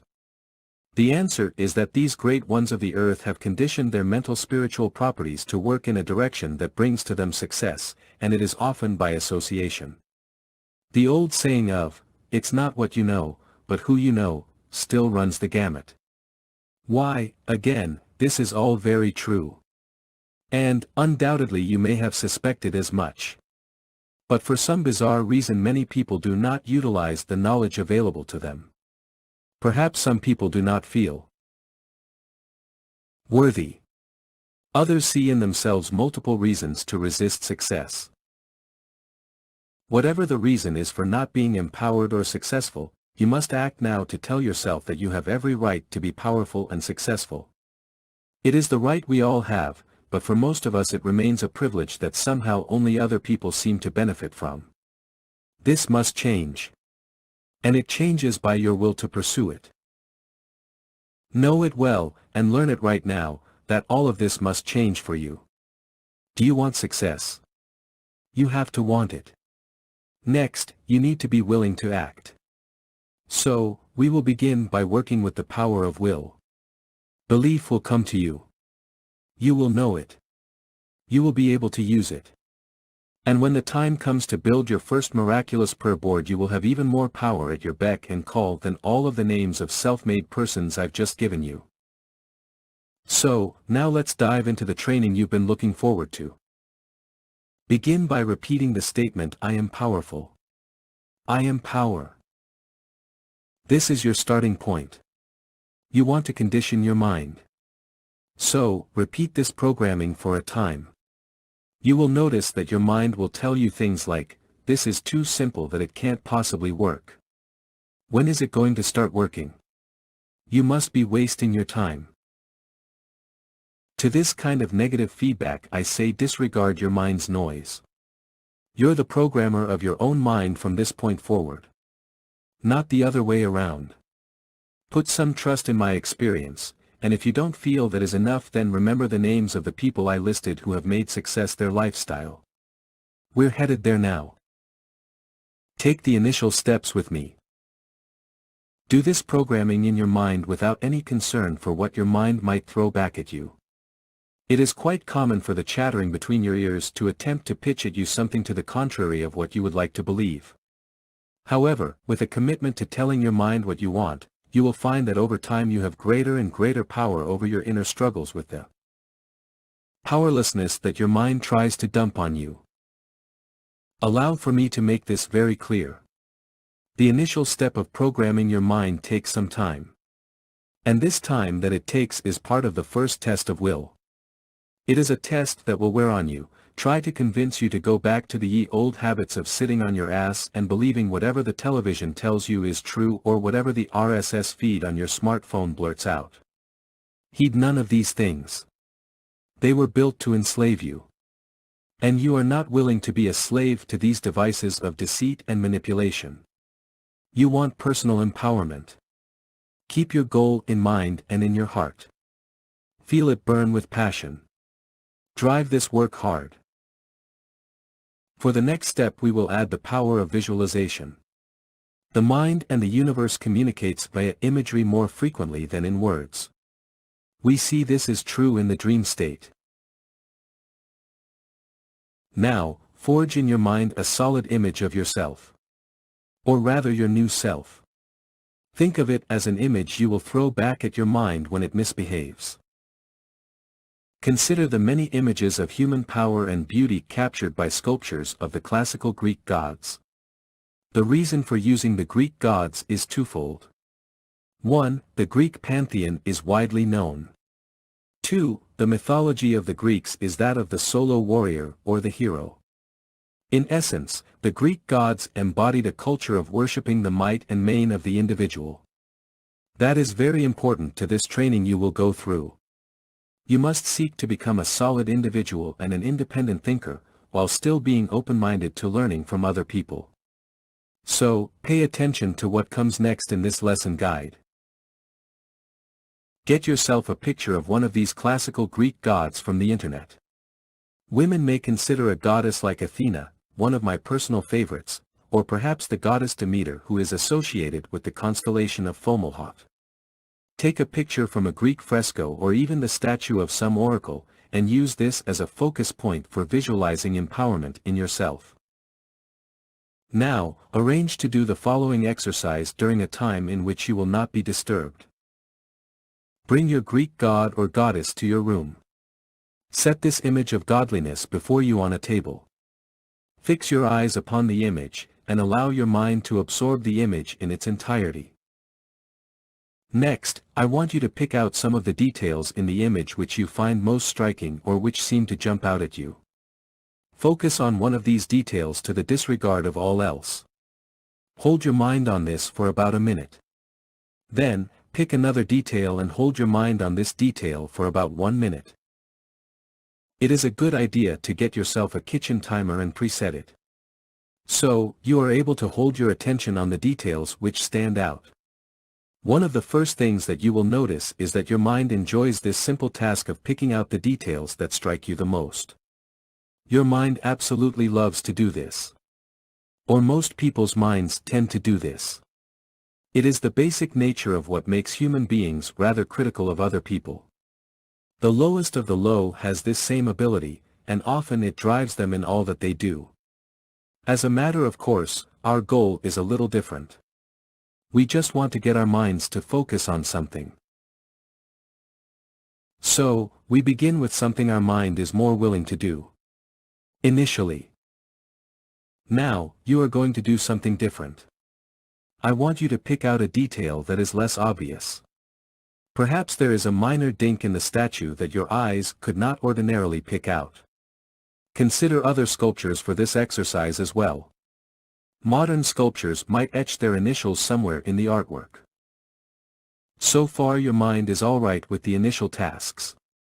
Now we move on to controlling the wandering mind. Look for something rather mundane or ordinary about the god or goddess. This could be the side of the jaw, a muscle running along the arm, or the curve of an ear. Pick something dull and of less interest to focus on. The angle of the brow or the length of the beard. Perhaps it is the lion skin worn by Hercules that is all too well known. Or the club in one hand. Whatever detail it is, try to find one that has nothing obvious to do with the attitude of the god/goddess. Now, try to hold your attention on this rather boring detail.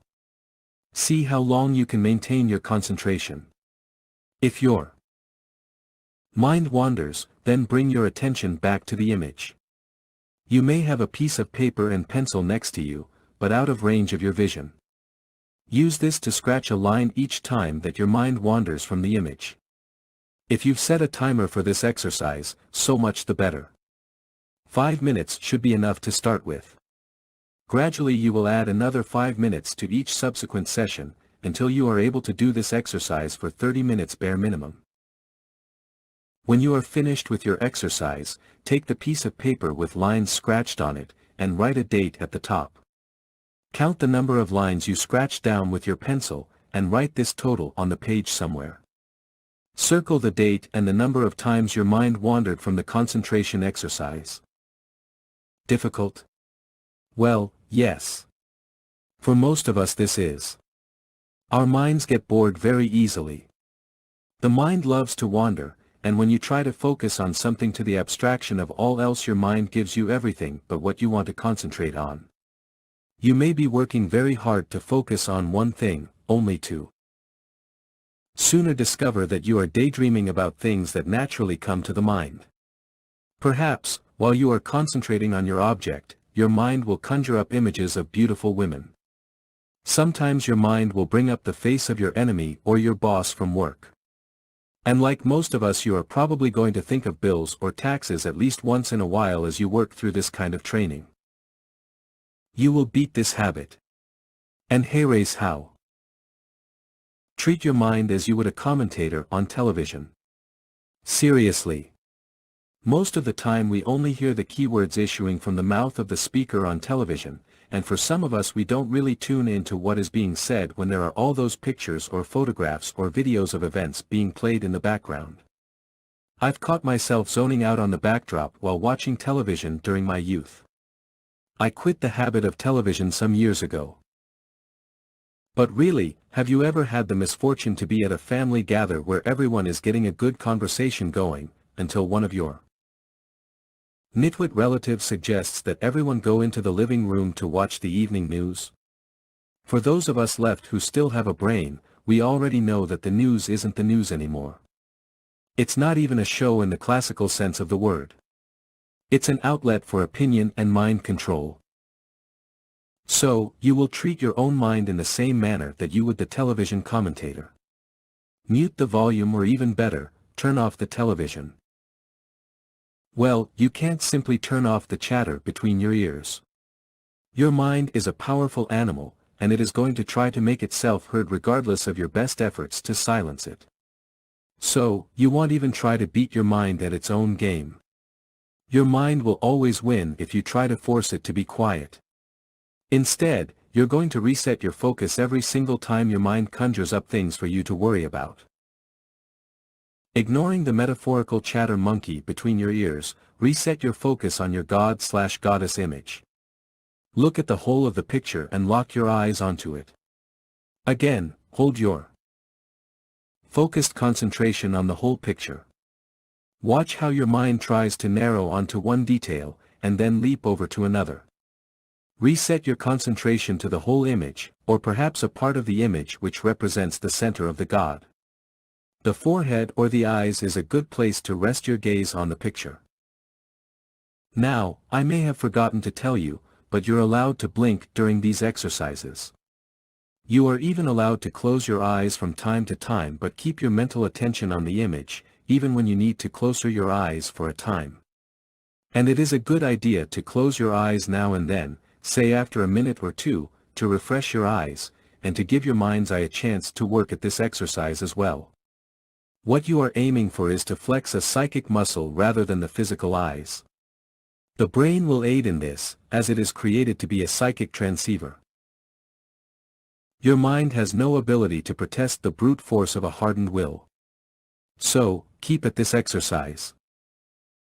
The next thing we will work on is the will to block out images, or rather, concentrate on one image while ignoring the previous images we focused on. This creates a habit for your mind to allow you to control what you want it to do, and when you want it to do it. Start by picking a small handful of objects. Say, a rubber ball, a styrofoam globe, a coin, and a pencil. Arrange these items in a row on a table, and so that these items are over to your left side. Take each item in turn, and place it in front of you. One at a time per session of concentration. Hold your focus on the object to the disregard of the other objects that are nearby on your left side of the table. You can still see the other objects with your peripheral vision. This is the carrot your mind will bite at, but you want to test this practice of will with honest ability. One trick you can try is to get your mind and spirits in the mood for working this exercise. Go easy, and just move the objects around one by one, and reposition the objects. Just sort of go over the objects with your mind as if you were talking to a toddler. A quiet toddler in this case.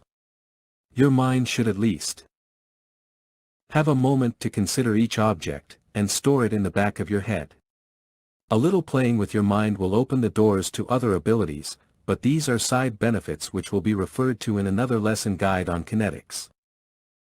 Practice about 1 minute for each item you have selected. You want to get yourself up to longer periods of practice, but in the beginning keep this practice mercifully short. A minute per each object. The next day, aim for 5 minutes. 10 minutes the next day and so on. You get where this is going. And remember this, you are practicing a power of will which you will eventually be able to feel inside of you. This will is going to become very strong, and you are going to build up great belief to complement this willpower, which will aid you in working with the miraculous prayer board. When you can hold your attention on an object for about 30 minutes, you will be well on your way to experiencing what is called a fiery will. Your mind will become like a sword, sharp and focused. These exercises, as you may have guessed, were designed to help us forge our minds into a weapon against failure and oppression. In another book guide I will teach you how to sculpt yourself from stone, and finalize a path to ultimate success and kingdom. This is something like doing mental push-ups. In fact, it is a good idea to think of it this way. The more often you do this mental practice of concentration, the stronger and stronger your will becomes, and the more subjective to your will is your mind. As a side note, I value the wisdom I learned while living in both Asia and the Orient. People of the East spend a great deal of time perfecting skill or activities which lead to achievement. All too often in the Western world, particularly in my homeland of America, we have too many diversions or trivial pursuits. And, for many of us today, we have a society of young people with too much free time on their hands. This is not a problem for occultists, of course. We know what to do with our time. Still, I must emphasize the difference. Consider in Japan, for instance, that many or most children attend after-hours activities, which I was involved in teaching while I lived there. And many more take second school. Juku. Quite a handful of my own English students and computer training. Students also took cello, piano, or violin classes. My adult students also had additional activities. One of my private students was actively competing in kendo, sword fighting, at competition events in Hiroshima. Another student of mine was an engineer, and as a pastime he and I traveled to various prefectures frequently. He was also a history buff, and he was a master swordsman fully trained in the skill of fighting with a katana or ken, Japanese sword. My own part to play in Japan was introducing students to the rest of the world, teaching internet research skills, and assembling role-playing type games for experiencing scenarios in other countries. I also provided cram sessions of English communication for families planning to travel from Japan to Hawaii. If I look further back in my life, say as far back to 2nd and 3rd grade, I met many people in Saudi Arabia who later became my spelling tutors, reading tutors, and sports coaches. Our baseball team was number 1 2 years in a row, and our soccer team was second place at least the first year. While I was a child in America, and upon my return from Arabia, my stepfather taught me how to write small programs for the Commodore 64 computer, and how to wire radios, and build small DC motors. As well, I enjoyed comic books, of course, and motorcycle racing in the desert. My favorite pursuit, however, was Sansu, which is a branch of the Kung Fu martial art. Unfortunately, my mother decided that I was excelling too well, and somehow I posed a threat to her authority by being self-empowered. Again, there will always be people who wish to take power away from you.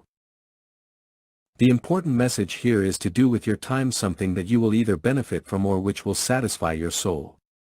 Watching television probably won't do that for you. Learn a skill, perhaps another language, and broaden your horizons as much as you can. Keep busy, but be smart busy. Make sure what you do is something you can learn from and which ultimately benefits you. A last good example is getting involved in groups that attend commercial real estate classes. You'll meet people who seek success just as you do. Or getting involved in a writer's club. Anything that will be a benefit to you. Thankfully, we have the internet today, which reduces our need to actually travel to learn. For now, let us take note of these observances, and move forward with some more beneficial exercises for strengthening your willpower. Before you proceed further, keep this in mind. You cannot demand that your brain stop all the noise that it ordinarily makes. The mind loves conflict, so fighting with your mind will only make you more miserable in the attempt to control it. You cannot command obedience by confronting every thought that you have. Total waste of time doing that. However, with commitment to at least 5 to 10 minutes a day for practicing focused concentration, your will is going to be on fire. And your mind will comply. Think of two children at the playground. The mind is like a big bully who keeps pushing you around when you want it to do something important. But, with a lot of training, you will be like the Tai Chi master who conditions the mind into obedience to your will. So, get used to the new you. Because, you are headed toward personal empowerment. This is entirely worth pursuing, for the simple reason that most other people don't have an ounce of willpower. You see it all the time. The zombies with their smartphones. The slogan beamers. The people who think football stars are gods that they must worship, and deem anyone else not a fan to be in opposition to them, or at least that something is wrong with those who do not fit into their views of the collective sports mentality. As I've mentioned, I enjoyed sports and physical activities in my youth. But, I truly enjoyed these activities. These things had a satisfactory effect on my inner self. I was not a zombie follower type. And this is as good a time as any to make it clear that all of my clients at vrilock.com are colleagues, and not mere followers in some kind of a herd. We seek success. We seek personal power. We seek knowledge. We're committed to this pursuit of independent knowledge and empowerment. Now, as I mentioned the football god in the previous statement, I want to remind our readers that the only God you need to worship is right inside of you. Sure, there may be an externalized source which appears from time to time for some people, but this is much like the hand which reached down from the sun and patted me on the head when I was a child. The thing that makes the connection to something ultimate in the universe is inside of you. If the Bible speaks any truth, or the words of Christ have any meaning, then surely the most important thing to realize is that the kingdom of God is within the person. You need not look further outward for answers. This remains true even if one is pursuing the runes. It is all inside of you, and this booklet is merely a guide to help you find inner power, and to give you the tools to achieve success through this power. You are the embodiment of greatness, and this booklet will help you see this. Plus, when you build your own prayer board, the doors of magic will really swing wide open for you. I was surprised when I first reduced and curved Super Typhoon Miyagiri with the prayer board. And my triumph over the government to release Adam Kokesh from federal prison was an equally great achievement in my experiments with this instrument. The belief and the power will also become your own after you have completed this program and guidebook. Now, getting back to mental concentration. Personally, I have mastered all of the exercises in this book. I can hold my concentration on an object for an hour at least. Sometimes even longer. I've been recorded pushing a couple of hours of intense focus, and have literally held concentration on magical patterns for multiple hours at a time. When I was about 21, I believe, I held my connection and focus on one of the sigils in the Key of Solomon, and achieved a level of communication with the intelligence associated with these sigils that opened my mind's eye to things I will disclose in other writings. Reference my book, Yellow Magic, on Amazon Kindle.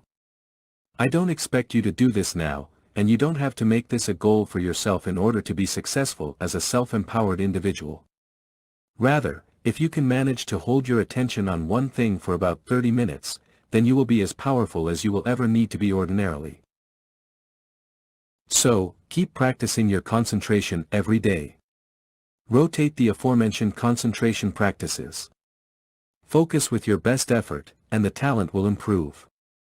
We have other books coming which will explain how to turn focused concentration into a powerful projection into machines, such as computers and handheld computer devices.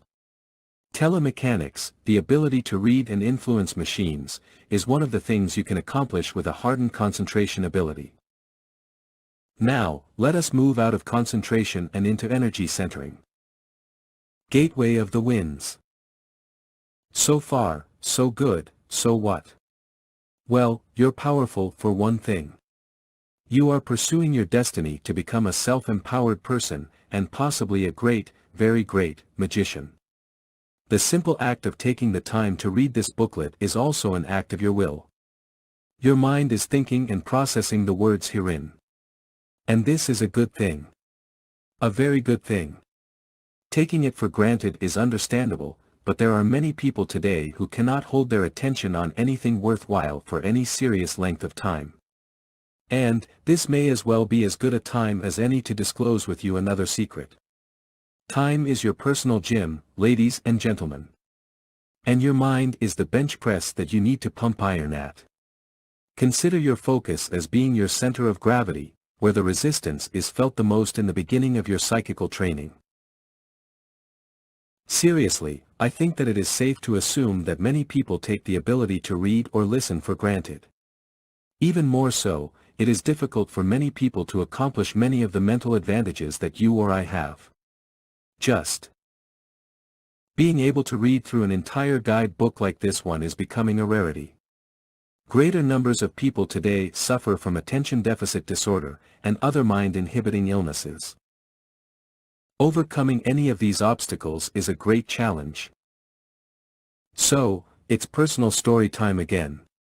And in this round I will talk about somebody I met many years ago. A person who had such a great disability on the one hand, and yet an astounding sixth sense on the other. Also an interesting realization was given to me by this rather uncomfortable introduction between us. It so happens that such encounters happen as if something greater than our conscious selves has placed it there for us to learn from. Here is my story about Claudia's daughter.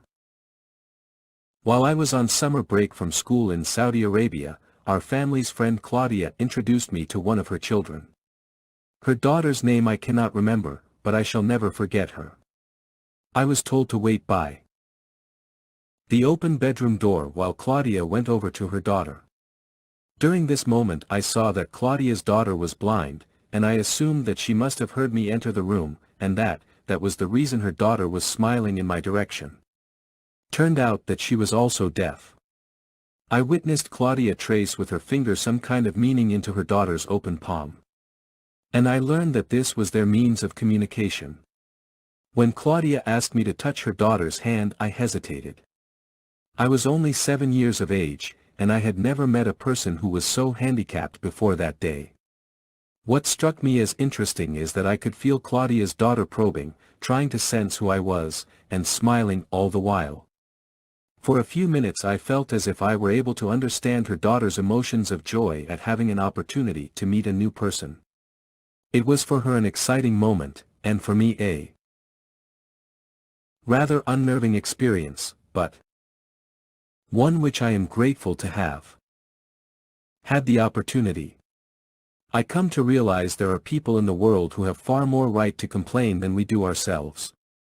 However, I also learned, or rather I sensed, that even people who are so handicapped can have the fire of the gods flowing through their veins. The great primordial truth was there in that young woman lying on the bed, and I could see it.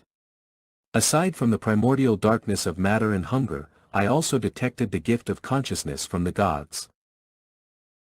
You may overlook my experience here, but I remember it clearly, and the instincts I have do not lie to me. The raw power of the universe I can see in other people, and as well the gift of consciousness from the gods. Take it not for granted. These gifts we have are the tools of great work to be done. So, now, having digressed for possibly too far of a stretch, let us again look at what makes us magicians or power concentration masters. So, you've mastered concentration. Good. Now that you've pumped your psychic muscles at your virtual gym, it is time to introduce you to another kind of mind. In yoga it is referred to as the Anahata or heart chakra, and is associated with the gateway of the winds. No pun intended. Ironic as it may seem, for most people associate all feelings to the element of water or the lunar forces of the moon. Well, the heart center can also work with water, but we'll get to this soon enough. For now, remember the Anahata as the gateway to the winds. For those who do not already know, the word chakra is Sanskrit for wheel, and it refers to any one of the various energy vortex centers in the human energy field which is tied to points running along the human spine. It is one of the foundations upon which various holistic practices are based on, and it is the central concept of all practice related to yoga, tai chi, acupuncture, the Chinese meridians, and acupressure. For our purposes, we need only relate to the heart as an energy center of some intelligence of its own. Now, it's time for a story. So let's go back to my experiences in Japan to demonstrate the awesome power of the heart center/chakra and the prayer board that you are going to have an opportunity to build. My initial use of the prayer board began with charging various objects with my hands, but which also allowed me to relax in a way not possible if I were actually holding the object. So, I needed a conduit. I wanted an instrument to help me focus my mind and all my other energy centers into one surface area or fixture. Because I was involved in some spiritual healing work, I also wanted the forces at this point to be balanced. So, the idea of using the hexagram with a hand-amplifying board appealed to my needs. What is more important is that it worked so well, I decided to consider writing an entire book about it. In contrast, there are a great number of books written for magical instruments and psionic gadgets, but it has been my experience that solid understanding of the tools used and how these tools came to be created is of some serious importance to properly using them. Now, soothing pains is something that I was going to become accustomed to doing on a regular basis. For one thing, I had many friends in Japan who were elderly folks. Aches and pains sort of come with the territory as we age. I did some experiments with my prayer board to see if I could manage to bring people back to spiritual wellness. For the most part, people tended to be happier the next time I saw them. But this is not all that the prayer board allowed me to do.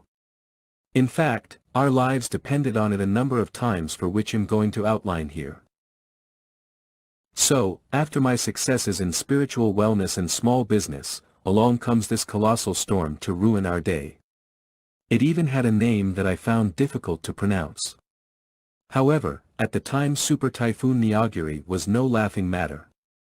The devastation it caused elsewhere in the world was readily visible on video, and I knew that this was something we didn't want coming our way. Well, it was coming our way, like it or not. One must understand that this kind of super typhoon as seen by NASA astronauts was something out of the nightmare realms of primordial darkness. The storm looked biblical in size and power, and it was literally capable of destroying all in its trajectory path. My wife informed me that we had about 5 to 6 days before it hit Japan's main island of Honshu. I was not afraid at the time, if only because I had never experienced something like it before, save for the desert storms in Saudi Arabia. This was to be my first significant encounter with a super typhoon. Being in an environment quite opposite of my native California deserts, this storm gave me the opportunity to learn how to work with the element of water. Something I wasn't accustomed to, having spent most of my life in the desert. I sat quietly, thinking, contemplating what I could do, if anything at all. Everyone else with half a clue was stacking up on extra water and food supplies, medicines, and the like. Well, I simply sat in my lab room, quietly tuning into the forces around me, and within me. The golden rays of the sun glided through the window upon my crown, and I felt a sort of temporary moment of peace before the storm. Then it dawned on me, why not try my prayer board to stop Niagari? So, that is exactly what I started off to prepare for. I opened a post online to let the world know that I was about to try the most outrageous and ridiculous magic, instead of boarding up the windows and storing extra water and food. Which, by the way, Twitter erased all of my posts from the time before and after the typhoon. I closed the account. Ever will the experts seal the truth under lock and key to maintain their positions as the ultimate experts we all have to listen to. Authority is nothing. Power is everything. Never forget that. What I'm going to tell you now is something that you will have to take with a leap of faith. So, here it is: your spirit can bend the forces of nature. Your prayer board can work miracles. Your heart center can command the winds and call upon the hearts of other people, animals, and spirits to your aid. You are reading this book because you are drawn to me by my spirit and the radiant power of my soul. This is all very real. Now, I'm as good as my written word, because I'd have to be if I'm going to write about something as fantastic as working miracles. This venue isn't something I set out to do as a shortcut in life. I'd be perfectly fine living an ordinary life, but the gods won't have it. In fact, they insist that I reach out to as many of you as possible with what I'm about to tell my colleagues. It is something that takes a great deal of faith in the ability to do it. And, perhaps a little belief that there are those spirits who tend to lend a helping hand to those humans willing to do the labor of focused concentration, as well as a commitment to do some kind of spiritual work. In Japan there wasn't really much else to do. To be honest, the society, with the exception of places like downtown Tokyo, is a relatively peaceful, harmonious, and civilized world. So, enemies tend to be very small in number. Japanese don't really go out of their way to injure or harm other people. It isn't common in the adult world of Japan. School kids, that's something different. One could walk down the street at 2 o'clock in the morning and other people would be doing the same, and there were no crimes on any major scale. Crime of that kind is extremely rare in most of Japan. With that being said, there were other problems, and most of these were natural or from neighboring countries, or politicians causing trouble behind the backs of their own people. Well, that's nothing new. It's a common trait among politicians to behave as swine and scum. Learning something about these spirits became necessary. Or, rather, to be able to resonate a frequency which appealed to these spirits. The best way to think of it is that there is an intelligence, some call it the name of God, in all things, and to which all things must contend or be obedient to. Calling upon this protocol of the gods can allow one to become a masterful operator of the prayer board. Even the mountains will shake or cease to shake, the seas calm or roar withal. The fury of storm. All things are made possible by working through this rather simple instrument. Here is a list of some of my own accomplishments. Curved and dissipated more than 40 typhoons, some of which were super typhoons, including the ultimate one, Niagari. Stemmed earthquakes in my area of Hiroshima using the U-rune along with the prayer board. Soothed pains in my companions. Charged servitors to bring me new business and students contacted the deceased. Induced happiness and patriotism. Influenced circumstances to result in the release of a wrongfully imprisoned man. Drained the entire state of California, 2014, to reduce infernos and drought, and held back some of the predicted major storms. During the same operation miraculously created a manifestation of a small typhoon in the Pacific, and broke it into rain for California, 2014, aided heroes to help their people. There were also some failures. Though many of my failures were mendable, so also could I have avoided some of them. There are two things to keep in mind when working with miracles. One is to understand how nature actually works. The second thing is never being so overconfident as to let one's guard down. Especially if you have been forewarned of incoming disasters, as I certainly had been by the invisible world. Still, there is much to learn from mistakes, assuming one survives. Luckily, I did. So, let us examine some of my flaws. I will list these failures here. Failed to heal a terminally ill animal, at least, not completely healed. Failed to see how long coming soon enough, remedied this, but it was a close call. Failed to see torrential rain coming, which resulted in 31 landslides in my part of Hiroshima. Failed to stop Kyushu Island from breaking under a series of earthquakes. This is due to the fact that quakes can be stemmed, but never completely stopped. The earth moves when it needs to, though. Distribution of this tension can help reduce some of the damage. This depends on how well the mind can communicate with nature, the earth, and if the potential for such a means out of destruction is possible. Prior to my developing the hexagram prayer board, I was given some warnings about the state of the planet, and some rather hostile energies incoming. These took the form of visions, and sometimes a voice from under my pillow. I would wake early in the morning to see the clock reading 4:44 a.m. This I posted online many years ago, and someone had a wise idea of making a movie about this number sequence and the end of the world. Well, the film has nothing to do with my story. We receive these sort of images from time to time. This is often a sign that significant events are about to unfold, whether pleasant or unpleasant. In my case, these were rather unpleasant events. Yet, my work from previous years, and dream travels with entities from my youth, had prepared for me a path. And my test would present itself. Multifold. I remember once while aloft a mountainside in a cemetery in Japan, my camera was struck out of my hands. It was not particularly windy. Just simply an invisible something struck the camera, resulting in a broken camera. Not long after this loss of a camera there came an event which broke the mountainside, and was later on the news as 31 landslides in Hiroshima, Japan. The warning signs come in different flavors, or so I have observed. I will get into dowsing the future in a later guidebook, as this is also a good means of gaining advanced knowledge in events to come. Let us move on to working with energy centers. And for this particular prayer board instrument we are going to talk about the heart chakra and the energy centers of the hands.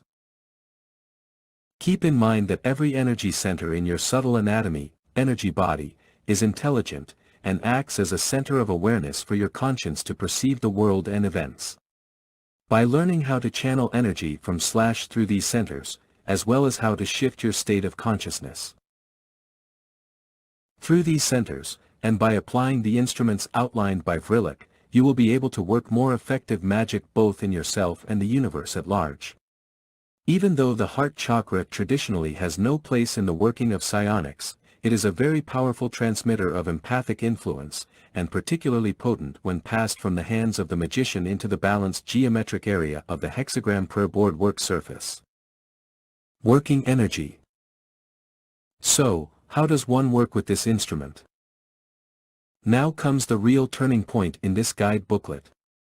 While it is all possible to simply begin by building this instrument, it is also to the student's benefit to learn a little about the operator's part in this arrangement. So, let us start with working on you. Take a seat and begin your breathing exercise. Simply begin by listening to the sound of your breathing. Do this for a minute or two until you start to feel relaxed. Let all the tension from the day life go. Forget your troubles and complications. Begin to think of the universe. Imagine for a moment all of the vast stretches of the cosmos. See the spiral galaxies spinning throughout infinity. Watch nebulas born from the belly of eternity. Feel the absolute joy of so many stars piercing the blackness of space with their fiery pull reaching across the universe. As you breathe in, feel that expansion of the universe. Think of the fiery polarity of expansion in the cosmos. With every star in the cosmos expanding and sharing your breath, then exhale. Between this point of exhalation and your next inhalation, feel also the polarity of ice. Sense its contraction holding all the stars and celestial bodies in alignment throughout the universe. Then, just relax and breath. Your mind will work out the rest of this relationship. The initial contemplation is all that was needed. When your mind is clear enough, you will move on to the next exercise. The following exercise is similar to the one I learned from an old book called Elements of the Chakras. For this next step, I would like you to stand. If you are confined to a chair, you may practice this exercise seated with your back in a good posture position, if possible. Bring your hands close together at about 1/4 of an inch apart, as if you were about to kneel in prayer. Gently, and slowly, move your hands back and forth. Try to feel the friction of your aura, as it were. Know in your mind that you actually do have an aura and that you would like your mind to become aware of this wondrous energy field. And your mind will do this for you. Give this step some time. If you feel nothing, then rub your hands together a few times. Pull your hands apart, and try again to feel your aura between your hands. Next, move your hands across your heart and chest area. Make a pass over each arm, and then across the chest. Do this with both hands. Continue to sensitize your awareness of this energy field around you. Note the particular differences in density or vibration of your energy field at different points around your body. Know that this field not only surrounds you, but also interpenetrates your body, space, and time. Bring your hands to the back of your head. Hold your hands so that the palms are just about 1/4 of an inch away from the back of your neck. Gently, slowly, begin passing your hands up the back of your neck, and working toward the top of your head. Stop at the crown of your head, slightly toward the front of your skull. You have reached the center of the crown. Repeat this sweeping of the hands from the back of your neck up to the crown of your head a few times. Then, allow your hands to pass down the forehead and the front of your face, and finally down over your heart, your stomach, and all the way back down toward your thighs and your knees. Let your arms go, and relax. Do not hold your breath. Exhale your tension. Mentally repeat this procedure of passing energy from the back of your neck over the crown of your head, but omit your hands. Do this only mentally. Breathing in and out as you do this, try to follow the same path you made with your hands in the previous step. This time, when you reach your navel stop, bring your attention up to your solar plexus, which is about 3 finger breadths from your belly button. Roughly. Breathe in the fiery polarity of expansion in the cosmos. Feel the power of the sun glowing inside of this region. Now, raise this power up into the region of the chest, and center in your heart chakra. Hold this for a few moments. Then, stand up. In the standing position, raise your arms out to your sides as if you were physically spelling out the letter T, bring your hands inward toward your heart center as if you were making a gesture to pray. Bring your thumbs close to your heart center. Stop and hold your hands there. Quiet your mind. Now, bring your hands forward as if you were preparing to cut through something invisible. Or as if you were going to dive into a pool of water.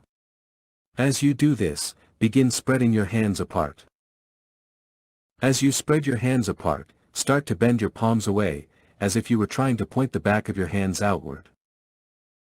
Inhale deeply, and focus the energy of the element of air into your chest region. Center it at your heart. You should arrive with your arms out on both sides, but with your wrists bent backwards, fingers pointing nearly behind you. Standing in this T stance, reach a full inhalation of breath, and then bring your hands slowly back into the prayer position as you exhale this vital wind. Okay. You've completed the physical here. Let's move onward to working with this energy stuff. First, know the distinct difference between the workings of these energy centers. For instance, drawing circumstances into your life will involve working with the solar plexus chakra. You want a strong physique, then you will work with this abdominal chakra center. For projecting outcomes into the world, you will work with the higher centers, like the heart, the brow, and the crown. And, for vocalizing your intent, you will work with the throat center, the solar plexus, and the Hara chakra, located 2 or 3 finger breadths below the belly button. All one need do is apply the attention techniques outlined in the previous VPG, Metaphysics of Self-Mastery, to fine-tune one's consciousness in these energy centers. With regular daily practice, one can masterfully center in any one of these chakras or lesser energy centers within about a week. Now, the heart chakra center is something often overlooked in magical work. This has to do with a certain attitude adopted by modern society. But, remember the words of the great masters, society is always wrong. Yes. Indeed, the heart chakra can work with the projection powers of the hands. Otherwise, we wouldn't bother to use the prayer board at all. The student who reads through all of our VPGs begins to see a clear path in this coaching program to understanding his or her own body-mind-spirit interconnectedness, and realizes how we have all the necessary components inside of ourselves to work as a dynamic psychical being, which can also connect to higher cosmic consciousness. Understanding this fundamental nature of the individual allows for the masterful occultist to influence the world, which literally hangs on the less dense energy structure of the universe. All that is required is a change of attitude and approach to the reality one resides in this lifetime. It is something which becomes more and more simple to understand as we progress through these VPGs. When you work with the prayer board, the energy of your intent is going to move like a crisscross pattern from the heart center, one stream going from the right channel from the heart down the left arm, and the other going down the right arm. These energy channels meet at the board via the contact plates where you place your palms and fingers. During your meditative state, the contact of your hands on the plates creates the circuit flowing through the hexagram pattern, which has a natural balancing geometry, and an equally powerful amplifying effect. Plus, the hexagram is thought of as a symbol of the heart chakra in older systems. The process is very intimate. With use, the operator will become one with the instrument. It is something like learning traditional swordsmanship. The sword and the samurai are one vessel. The same becomes true of your hexagram prayer board. The heart center can be used to flood the aura with frequencies to flush out unwanted vibrations. This comes in handy if you've ever felt emotionally compromised. Family situations or unruly coworkers contribute to such emotional instabilities all too frequently. Well, there is a solution for this energy problem. One simply begins flooding their own aura with sky blue around the chest region and the torso, while bringing in a bright yellow over the head like a golden sun or king's crown. Visualizing a white light in the shape of an eggshell around the person can stave off influences from external sources.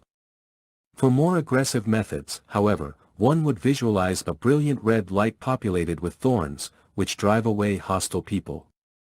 To add power to this latter method, visualize the Thursday rune, Rune of Thor, in your aura, and program it as follows: anyone who attempts to exert control over me will feel the painful sting of thorn. This works. People who are within range of your aura, like at the office, who intend to do you harm, will suddenly find that they do not feel very well. Common signs of this working are co-workers suddenly having cramps or stabbing pains, as this rune aura charge plays on the nervous system of your oppressors. Likewise, this is a great technique for those not interested in directly assaulting opposition, as those who are kind and friendly co-workers will feel just fine. The thorn method only works on those who have mischief on their minds, or nastiness in their hearts. I've tested this method many times, and it works quite well on mentally disturbed people and sociopaths. Downside? Well, you have to recharge this condition in your aura. However, the upside is that if you learn from my upcoming VPGs for the runes, you will have an archetype. Power to draw upon without the usual required effort of psionics. So, keep watching the shop page. As you can readily guess, all of these methods of frequency broadcasting can be done remotely as well, and by the simple expedient of the prayer board. In fact, emotions are balanced and projected strongly through this arrangement. Perhaps it is better to think of the hexagram as a geometric filter of sorts. So, if one is thinking thoughts of patriotism, for example, the chances of sidebands or stray emotions getting through the circuit are smaller. For instance, freeing a nation from a tyrant type of leader may require a tremendous blast from the prayer board carrying with it the emotion of freedom and liberation. Or the desire for it. However, the chances of this emotion being unbalanced by underlying contradictions in the operator's aura are less likely. This is because we associate the hexagram arrangement with a spiritual significance in its symbolism to the heart chakra. While it is equally possible to use this arrangement to kill, the problem arises that one may not be able to use the same instrument for beneficial means ever again. This has to do with the subconscious mind writing protocols into the arrangement. So, it is suggested that when one uses hostility as a projection, to use an entirely different instrument. Say, an amplifying arrangement, such as an amplifying pattern in place of the hexagram, but with the same contact plates design. In this kind of a design one will work from the solar plexus, a strong center of will and emotions associated with anger. This energy can also pass through the hands, though the heart center is more powerful in the human design. Still, the ability to project anger from the heart is absolutely possible, so long as the anger is felt as a righteous anger. There is a problem of the heart center also being directly wired into your own health system, so rampant anger coursing through your heart can disrupt your physical body's health. It has nothing to do with morality here. It is subphysical or subtle anatomy that is the reasoning. For the previous statements, your spirit is fully capable of dealing out good or bad, and the path you choose to encompass as a lifestyle is your own. Thus, it is possible for a man to do bad things, and still live a relatively prosperous lifestyle, so long as his image of villainy does not possess him. As a lifestyle, for the one who goes full negative generally makes very bad decisions, financially, emotionally, and it leads to self-destruction. Aside from philosophy, I will be plainly honest, that the best life is the middle path, where one is a warrior within, but lives a life of progress and prosperity from without. Make your meals with compassion for those you are serving dinner to, and you will enjoy your food. Make your life a mess of anger and destruction, and your meals won't be digested so well. If any of this makes sense to you, it isn't so much about morality, as it is about common sense. Trust me, I know some people who have gone downhill because the idea of going negative became an obsession, and it resulted in manifesting failure and misery in their lives. So, be a warrior type for sure, but if you elect to revel in nothing but misery, it will also become you. While there may be no such thing as karma, a man is what is in his heart, regardless of how devious the mind can be. It is often greatly misunderstood what we actually are as a species, as human beings. You may freely kill off your enemies, but at the same time rejoice in the sun with your family and friends, knowing you've made prosperity and purpose in your life by doing so. So, enough of the philosophical stuff. You want to build this instrument and see what it can do. Well, remember, it is what you can do. The instrument is just part of the package. This is why I've taken the trouble to write all of this information in a VPG. You need this VPG to operate the instrument. But, alright.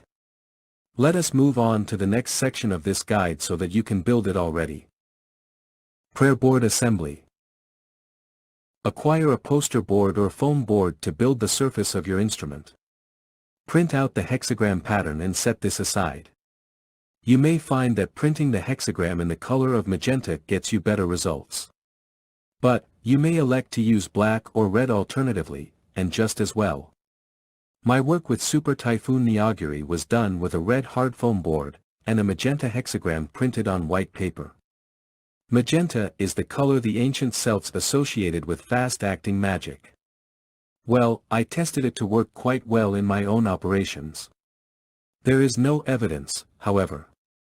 But, you might as well experiment. Make 2 boards if you like. They're easy enough to build, and cheap. You will need 2 contact plates for your hands to interact with the board. Use foil. It is cheap and works the best. Copper plates can be uncomfortable. It can be tempting to use copper because it looks nice. However, what you are aiming at is comfort. This is also why I will suggest using a foam poster board, as this is more cushioning than hard boards.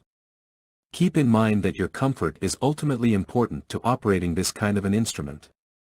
You will want to get into such a relaxed meditative state that you no longer feel your hands resting on the board, and you will literally begin to feel yourself flowing through the instrument. So, stick with what feels most comfortable, and you can't go wrong. Now, there are 2 ways to do the wiring. Both work equally well. You may coil the wire under the hexagram, and poke a hole going out the back side of the board, and do the same for the hand contact plates. Tape the exposed wire leads on the back side with electric tape.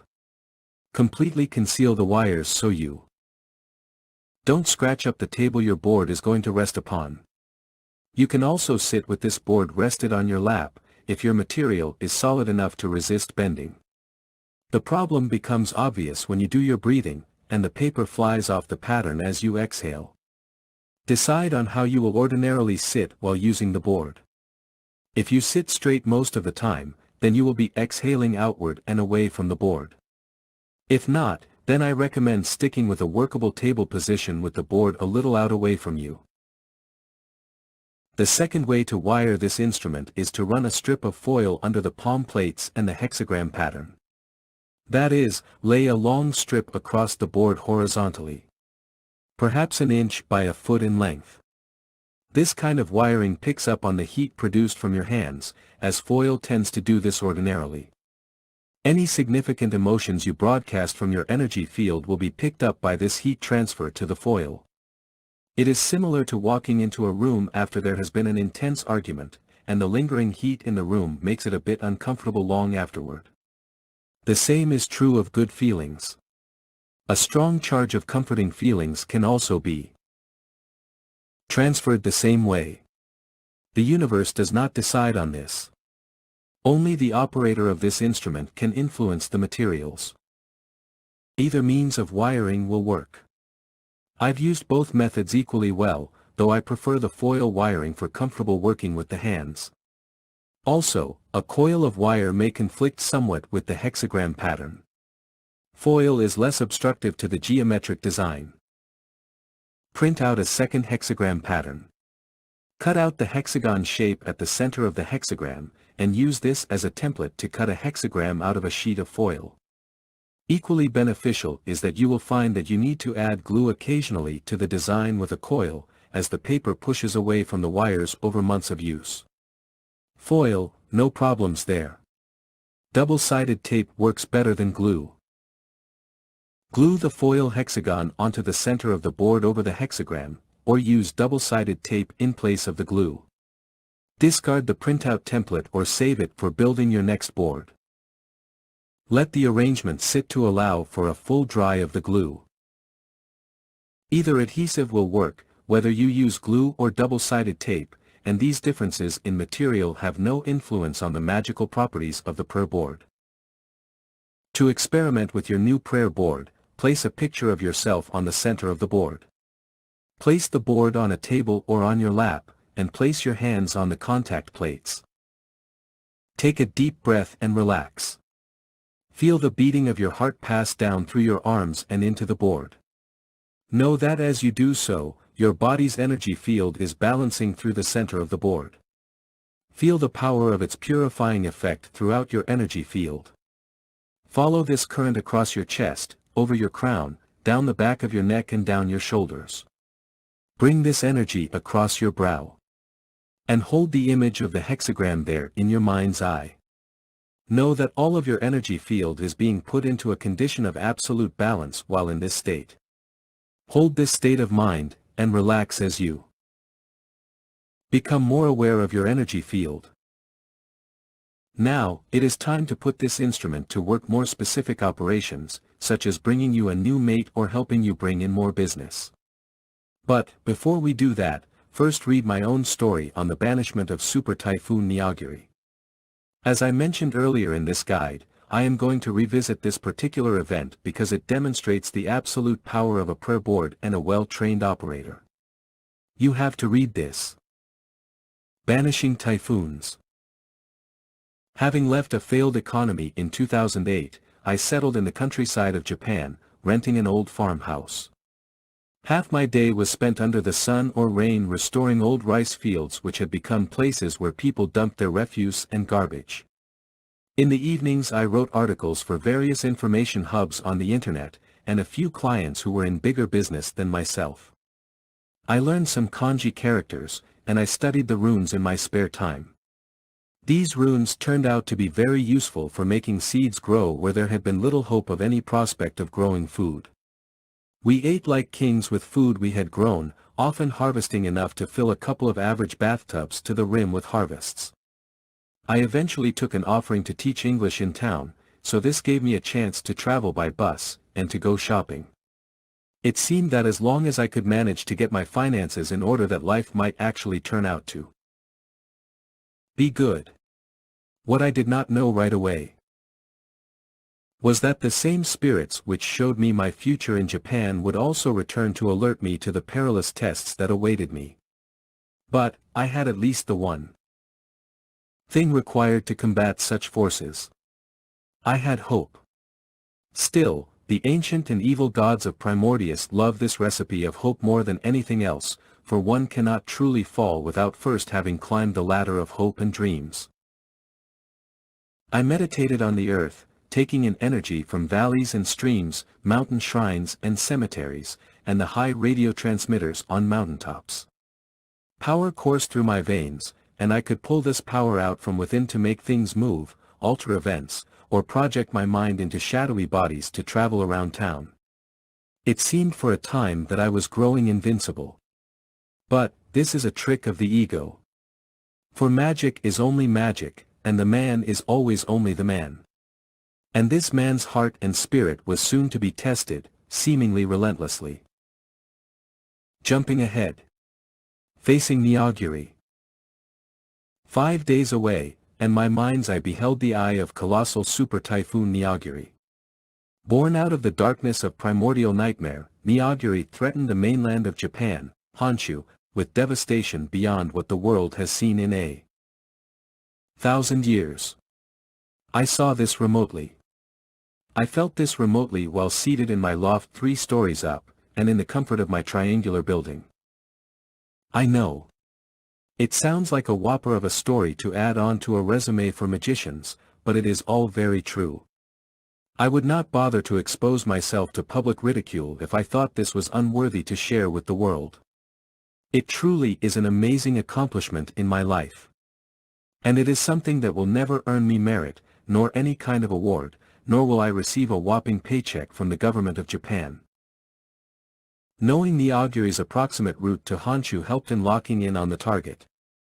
So, printing up a photo of the typhoon and placing this on my hexagram prayer board was a rather simple matter of procedure. And it goes like this. I tuned into the typhoon's core, and then visualized the ice rune forming at its center, and bringing the speed of the rotation down. I then spent hours tuning into the All-Father name in and of all things, which makes sense if the universe is a system. So, then think of magic as an operating system for the way the universe can work. And it does work when all the components are lined up. In my subconscious mind I had the ice rune developed over a period of years of practice. So, calling up the archetype of contraction and inertia was not difficult.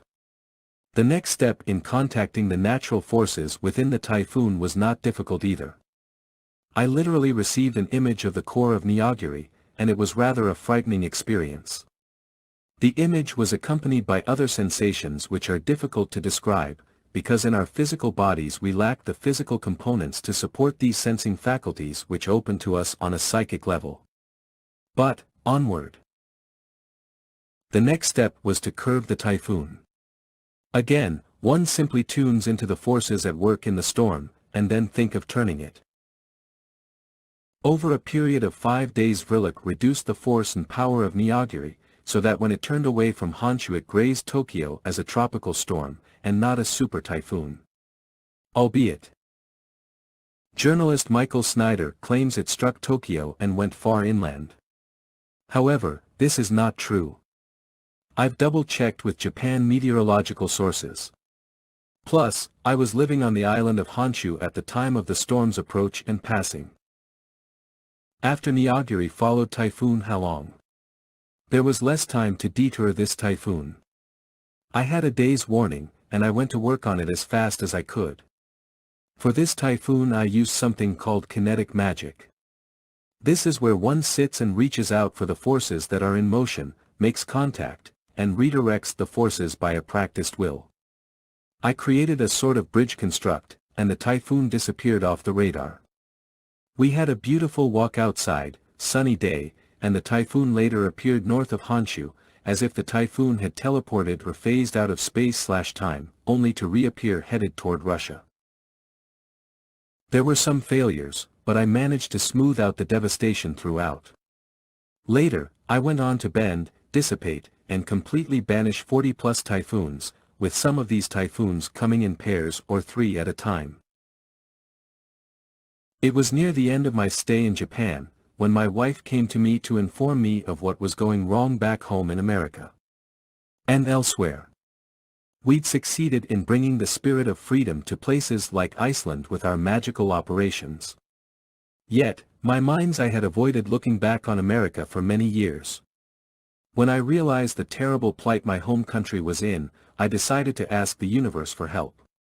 And this is a story I might share in more detail another time.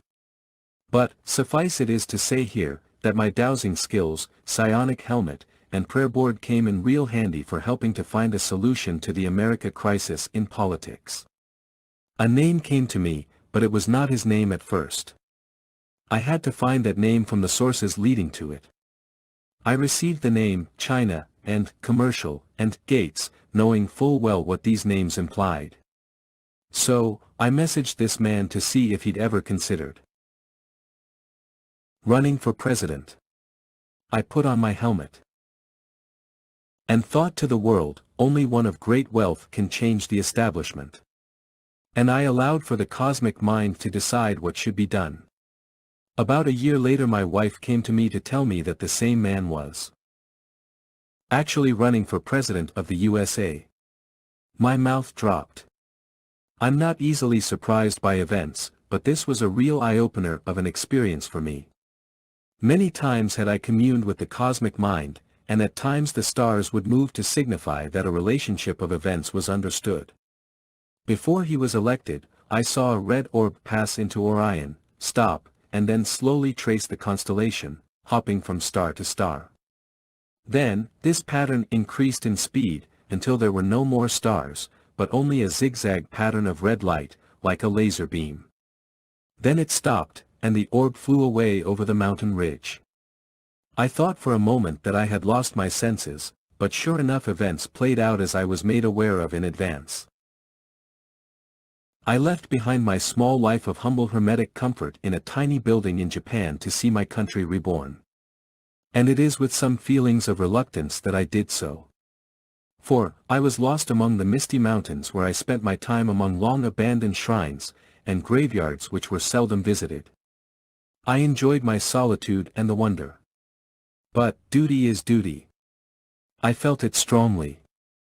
So, I returned to a place that has made my heart sink ever since my feet stepped back upon my own lands.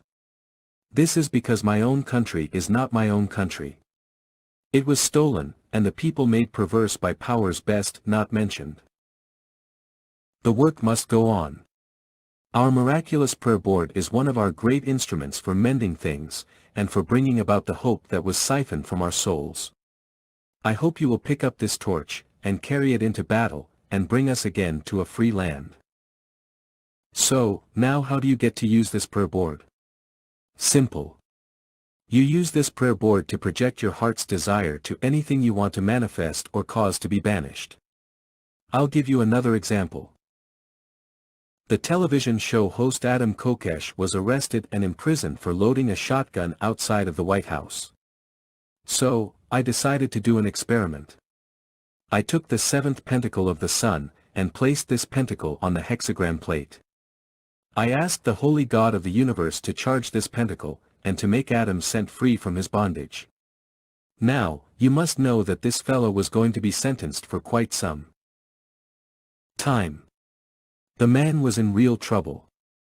Now, I'm not a big television fan, and I'm not an Adam Kokesh fan either. But, an American was being imprisoned for demonstrating his right to arms on Independence Day. This is a demonstration, no matter how foolish it may be, which speaks to all Americans. So, I helped him. And it worked rather quickly. Of course, I'll have you know, that the operation to do this took me 2 hours each session, and heavy, powerful belief in the magic I was working with. To use the system of God to the maximum, one must put oneself in the position or state of mind of that of a believer in the faith. Regardless of whether or not this faith is actually true. You will understand as you progress through my guides and in upcoming lessons how this works. There is simply too much to share to write and expand upon this point in this body of writing. I have omitted Adam's email message back to me from this writing, though it could add some credibility to my story. The reason is simply out of respect for his privacy. So, let us talk about practical use. Say for instance that you are madly in love with someone. You want to bring this person close to you. But, there seems like you would unlikely ever have a shot at meeting this person. Well, you're right if you believe that. However, if you're a willful magician, the chances of a perchance encounter are far more likely than you may know. Sometimes it is enough to simply think about this person. But, let us say that you really want to make this person feel what your heart is singing deep down inside. Well, if you're in love, that isn't too difficult to conceive of. All you need is a photograph or signature of this person. If you do not have either, you can draw or sketch an image to represent this person, and place this onto the hexagram plate. Begin to think of this person as you ordinarily would. Again, if you're in love, you probably spend a good deal of time daydreaming about this person anyway. Why not put that daydreaming to work for you? The universe, in fact all of reality, is a system. And it is a very, very flexible system for us magicians. So, get your hands on the contact plates. Begin welling up that feeling of love in your heart, and then let this go into the center of the board. Feel this sensation flowing throughout your energy field, knowing all the while that this person will receive this feeling. Once you have reached a state of near exhaustion, see in your mind a happy moment in which you have your chance encounter with this person you so desire. What will happen is that when you do meet this person, they will pick up on the feelings that you sent. Keep in mind, that if you are in love with someone who is emotionally insensitive, then you are up for a little disappointment. But, better to lose your interest in this manner than to go on daydreaming about it. However, you may find that the person is very responsive, and they're the best thing in the world.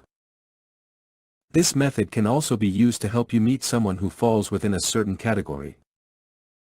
Let us say that you run a shop or a small business, and you need more customers to come in. This isn't as difficult to conjure up as you might think. But, now, let us say that you are teaching ESL or some special kind of education or training for adults, and you need some higher grade students. Well, you'd like a few doctors and lawyers, but you'll settle for a nurse and a real estate business owner for sure. So, you get to work on building yourself a construct, and drawing an image or name on a piece of paper for this construct. Place this into the center of the hexagram, and begin programming this servitor to bring the desired students or customers to you. I used this method personally, and it brought me exactly the type of students I wanted. All within about 10 days of intense broadcasting, and a simple flyer placed outside of 7-Eleven, the mall, and a couple of other locations. But, wait. There's much, much more that you can do with this per board. In fact, you can use it for personal strength, quitting bad habits, removing weaknesses within yourself, communicating with spirits, familiars, and charging all manner of vessels and constructs. The hexagram prayer board was not designed with the intent of being used as a weapon, but it can be used to change circumstances to your advantage and favor on many levels. As I mentioned in my experiences taking down super typhoons, the runes can be contemplated, absorbed, and projected with this instrument. If you so desire a house, a car, or any other material possession, then use the sending rune, Fe/Fehu, on top of this image in the center of the hexagram plate. As you touch the plates with your hands, simply imagine having this thing in your possession. Or, see someone giving this item to you as a gift or reward. The hexagram prayer board is a precise instrument for transmitting higher-level emotions. For example, I once rained the entire state of California to reduce the drought. During the time, 2014, I knew little about the corruption of the heads of state, and I was worried about some relatives, friends, and the great produce and resources this state has. So, I created a typhoon-like construct in the Pacific Ocean, and brought this close to the shore. I later added adjurations around the state to reduce some of the major storm problems the weather forecasters were worried about. The result was quite a bit of flooding, but these were in areas which did not matter too much. And the floods were non-lethal. Now, as I reflect back on it, I sort of wish the floods had been lethal. No, I'm joking. Well, I'm sort of joking. Alright. So this is how the method works. You play a soundtrack, go to YouTube, from a film like Dune from the 80s, and get this music filling up in your heart chakra center, and then press the energy out into the prayer board. Oh, and it helps to put the witness in the center of the board. That is, you need either an aerial photograph of the place, or an outline or map representing the area. And that is all there is to it. As you listen to the soundtrack, think of rain, and let it fall. That is all that is ordinarily needed. However, one can add a little extra power by using the pentacles from the Greater Key of Solomon to manifest these kinds of conditions. To set up an adjuration, simply visualize a field in the atmosphere just over the area of effect, and program it to reduce virulence in the storm. In this way the area is rained, but it is a much-needed rain. Else, you're likely to have severe flooding and virulent winds, maybe even some lightning causing some fires. Which, in the case of curing an area of drought, fire is the furthest thing on the list of needs. But, let us say that you truly do wish to plug up that hole they have in the wall at the border of California and Mexico. Well, actually a good sinkhole will do. For this you only need the pentacles or other patterns which cause earthquakes, and then as you place this effect into the area, think to the pentacle that you wish for it to do something different, like simply make the land fall inward. This works, by the way. Back in 2003-4, perhaps, this was done with the biocircuit design my mentor sent me in the mail. I discovered on my own that the pentacles and sigils could be made to do things other than their descriptions implied. So, if you have a sigil for quakes, you can make it do sinkholes. If you have a sigil for fires, you can also do explosions. Now, this area of magic, often termed sorcery, upsets a great number of people who seek the spiritual world for answers. I understand. I was once one of these people during my childhood and early teens. But, the fact of the matter is that power exists to be used. Nature makes these rules or conditions. Not us. By the same token, having power does not mean that we need to strut around and prove it to everyone. You may do as you wish. Personally, I seek strength, knowledge, and fortune for myself and my colleagues. Prosperity is not something to be overlooked either. Much of humanity exists on a level of pure impulse in our current society. This is not, contrary to some people's belief, not a measure of strength or will. Rather, it is the result of a failed society, oppressive institutions, and a loss for common foundations between men. Personally, I believe that men were made to be builders, explorers, and conquerors of the world and by extension the galaxy.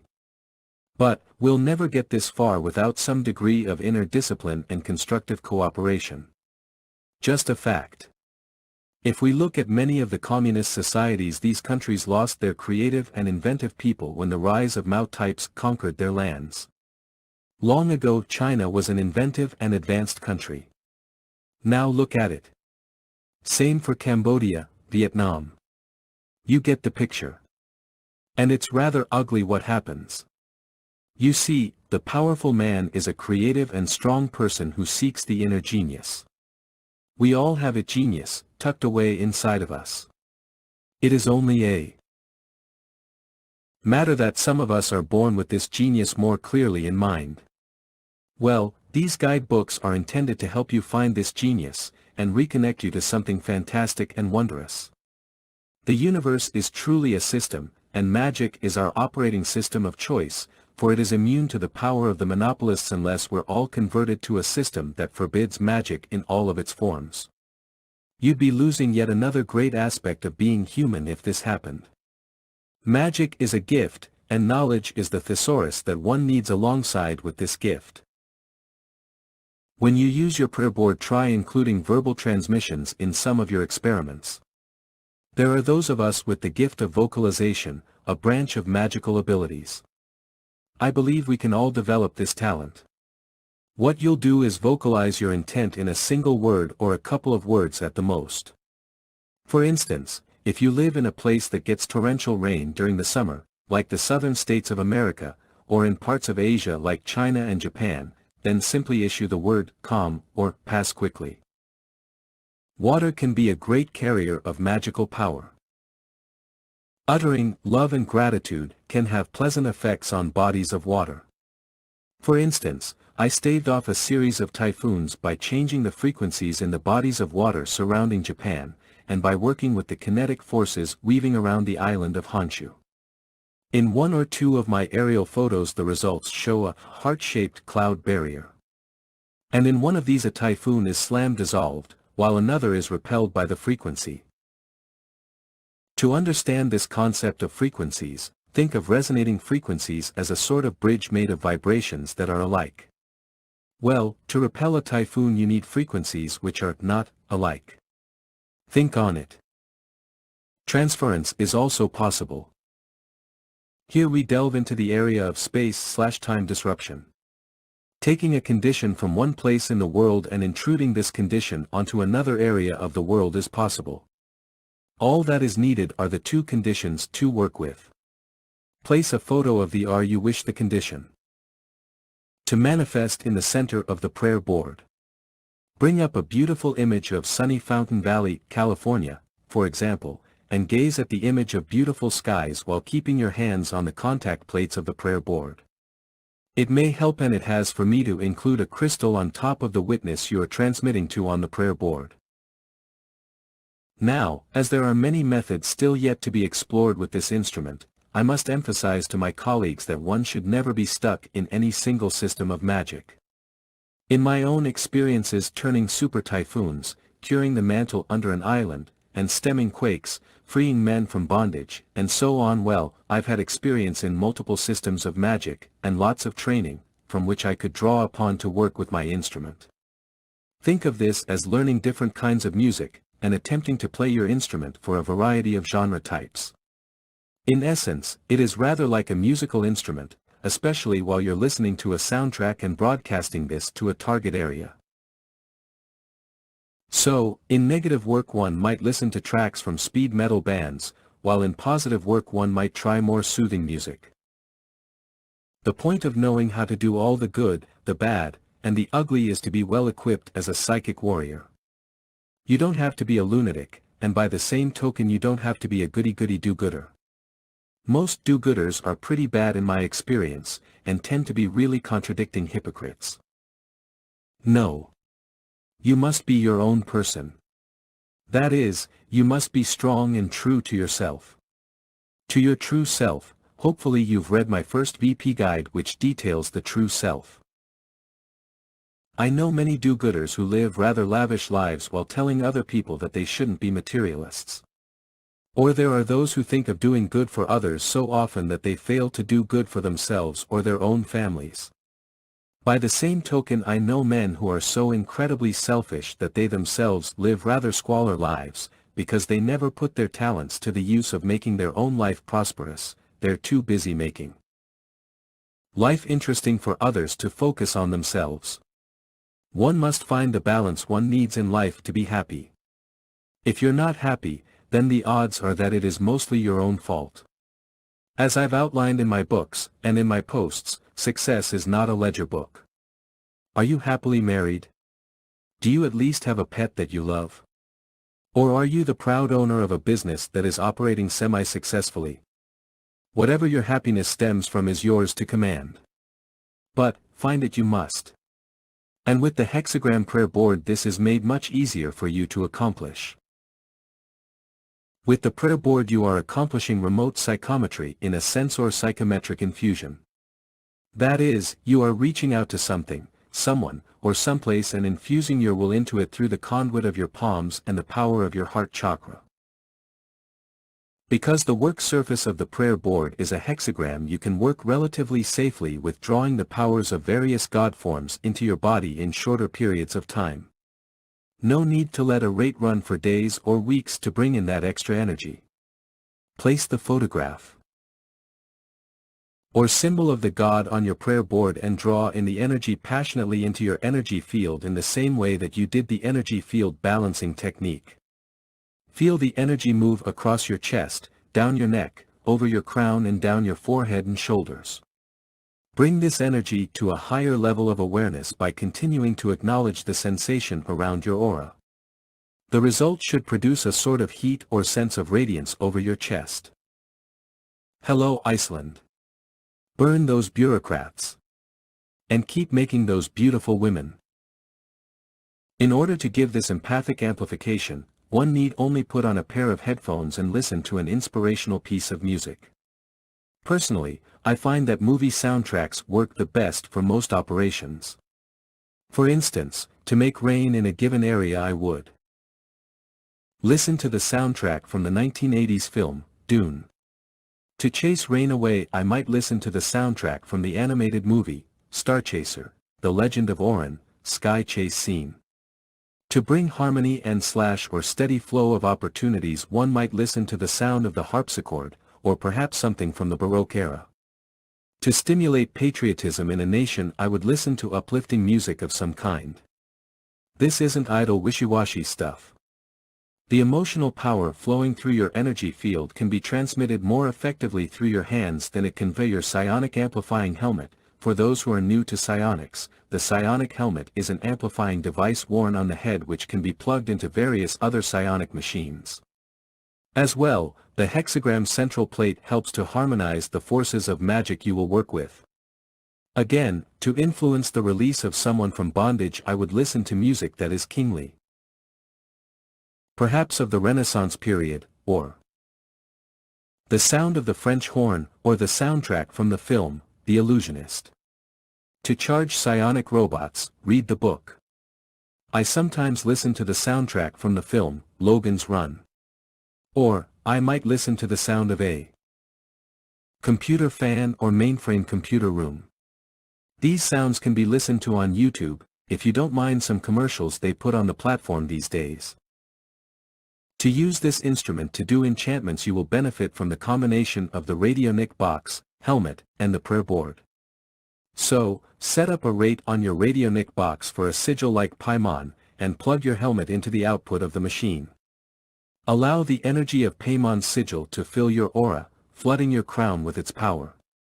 Place a picture of the person who you want to make your subject, in other words your servant-to-be, on the hexagram plate of the prayer board.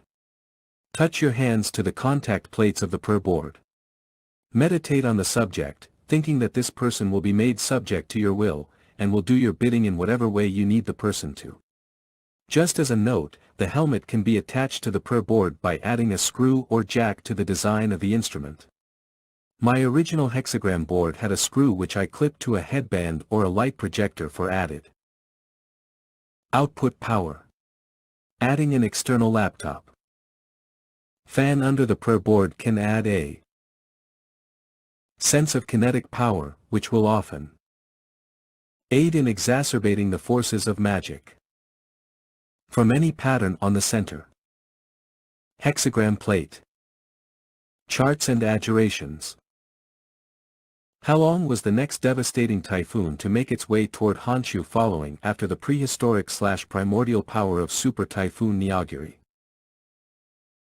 Satellite map of Halong. I am presenting this typhoon, Halong, first, because it was a surprise, and its power was less than Neogiri. Save the best for last, right? This particular typhoon was stopped in a way that I have never been able to duplicate quite the same way. I erected a visualization of a rainbow bridge, and I forced my sense of kinetics to reach out to the surrounding powers of the sea, and pushed as hard as I could this typhoon super high into the atmosphere. It disappeared off the radar. I walked outside. I saw a beautiful sky, but then, wait, there was this tiny donut floating in the sky like a still life image, almost as if it looked like an artificial drawing by the hand of God. The storm later fell and reformed north of Honshu and took root in the ocean toward Russia. But, never had this been witnessed by anyone I knew who lived in Japan most of their lives. It was an amazing event, and I am grateful to have learned so much, and to have had this opportunity to help the people of Japan. Biblically huge Neogiri. Photo from NASA. Every news outlet was talking about this storm simply because it had a prehistoric or rather biblical size and strength. My posts on Twitter pledging to stop this storm about 5 to 7 days before it reached us was permanently deleted from Twitter, although I had a follower in Ukraine who witnessed my work. Neogiri curved and beaten on satellite. A satellite image showing the curving of the typhoon after the power levels had dropped from 180-ish mph to 100 miles per hour, the rotational torque power. The super typhoon became a subtropical storm, and grazed off the coast of Tokyo. It never went inland. The yellow journalists/alarmists who write that it did are mistaken. I was there in Japan awaiting the storm with my prayer board. It never hit Honshu, the main island. A flowchart of my adjurations, banishment, and holding back the remainder of the storm during the curved transition into a subtropical storm. The process took about 5 days as I remember. Aside from working with holy names, I also did some kinetic work, and I drew upon my relationship to the runes to stem some of the power of the rotation of the storm. The important thing, however, was in the curve. This is because we do not want a slow typhoon coming inland. That would give it a lot of time for damage. It is better if it passes faster, and it is gone. Luckily, we had a tropical storm curve off the coast, and the beautiful powers of the sea and the air harmonized in frequencies in position to the frequencies of the typhoon. When I write of frequencies, I do not mean radio waves necessarily. Though, this may not be entirely far off from the truth, as even radio waves are merely electromagnetic activity at changing levels of high and low frequencies. But, what we're talking about is mental or thought frequencies. Throughout all of nature this thought circuit is present. It is quite like the old books on magic might hint at, that the name of El or Yahweh is in all things, and to this name all things must obey. But, this is really a formula we're talking about. The true texts may never have existed, as we know that even the works of Solomon may have been molested by special interest groups some time ago. Thus, what we have to look at today is merely a blueprint for what could be true in things like sigils and patterns for magical operations. Rather, I encourage students to work hard on their own energies first, before putting a lot of faith in externalized patterns. More on this in our upcoming guide on telemechanics or machine telepathy. What is important in storm banishing is a respect for the forces being worked with. Quite often this can be enough in and of itself. Think back to my experience in the desert of Saudi Arabia during the colossal sandstorm. Having, however, some footing in the basics of another system can help. But, there are things which can happen despite our best efforts. For example, during my work with the runes I had taken months to study each rune in turn, learning to meditate deeply on the intrinsic and ancestral significance per rune. When I had at last reached the Thursday/Thorn rune, I beheld a dream going back in time to a place I feared, except, that in place of the blue devil who haunted my childhood dreams in a grisly abandoned chapel tower, I beheld the face of Odin frozen in a flash of lightning. Not long after this dream I found myself in the middle of 31 landslides in Hiroshima. The disaster was significant enough to make world news about Japan, yet again. I kneeled before the power of the Father Universe. Knowing that I had become powerful, and somehow my ways offended the power structure of the world. But, I was given a chance to learn how to remove these black clouds of storms, and in this communion with the great mastermind of the universe, and my humiliation of having failed to use kinetics in the event, I realized something greater. I foresaw visions aplenty. A golden woman embossed on a disc, and tidal waves being held in check behind her seemingly Roman official countenance on the disc. A beautiful collage of colors of light like a circuit board but without the wiring and metal filled my inner eyelids, and I could hear the crackling sound of electricity inside of my head. I laid there in bed, fully awake, gazing back upon her image, taking in her beauty, but also her hard and noble features, almost masculine in appearance. I would experience more of these visitations, and interactions with higher levels of consciousness, and eventually find a champion to encourage and protect to help my own country. Long would my road of work be in this lifetime. And often without the luxury of being able to settle down and have a normal life. But, I am honored. So, how does one know when the magical lifestyle has been achieved? The relationship will make itself known in a number of ways. Things will just sort of work for you.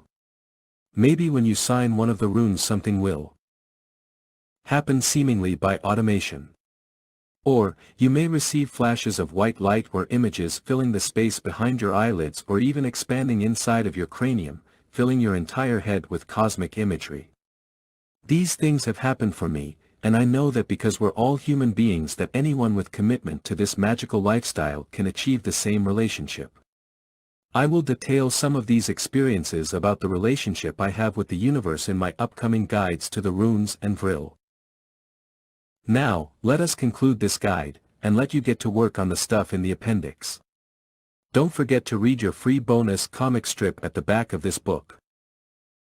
Conclusion of this guide. With your new hexagram prayer board you are well on your way to achieving a greatness beyond the average magician.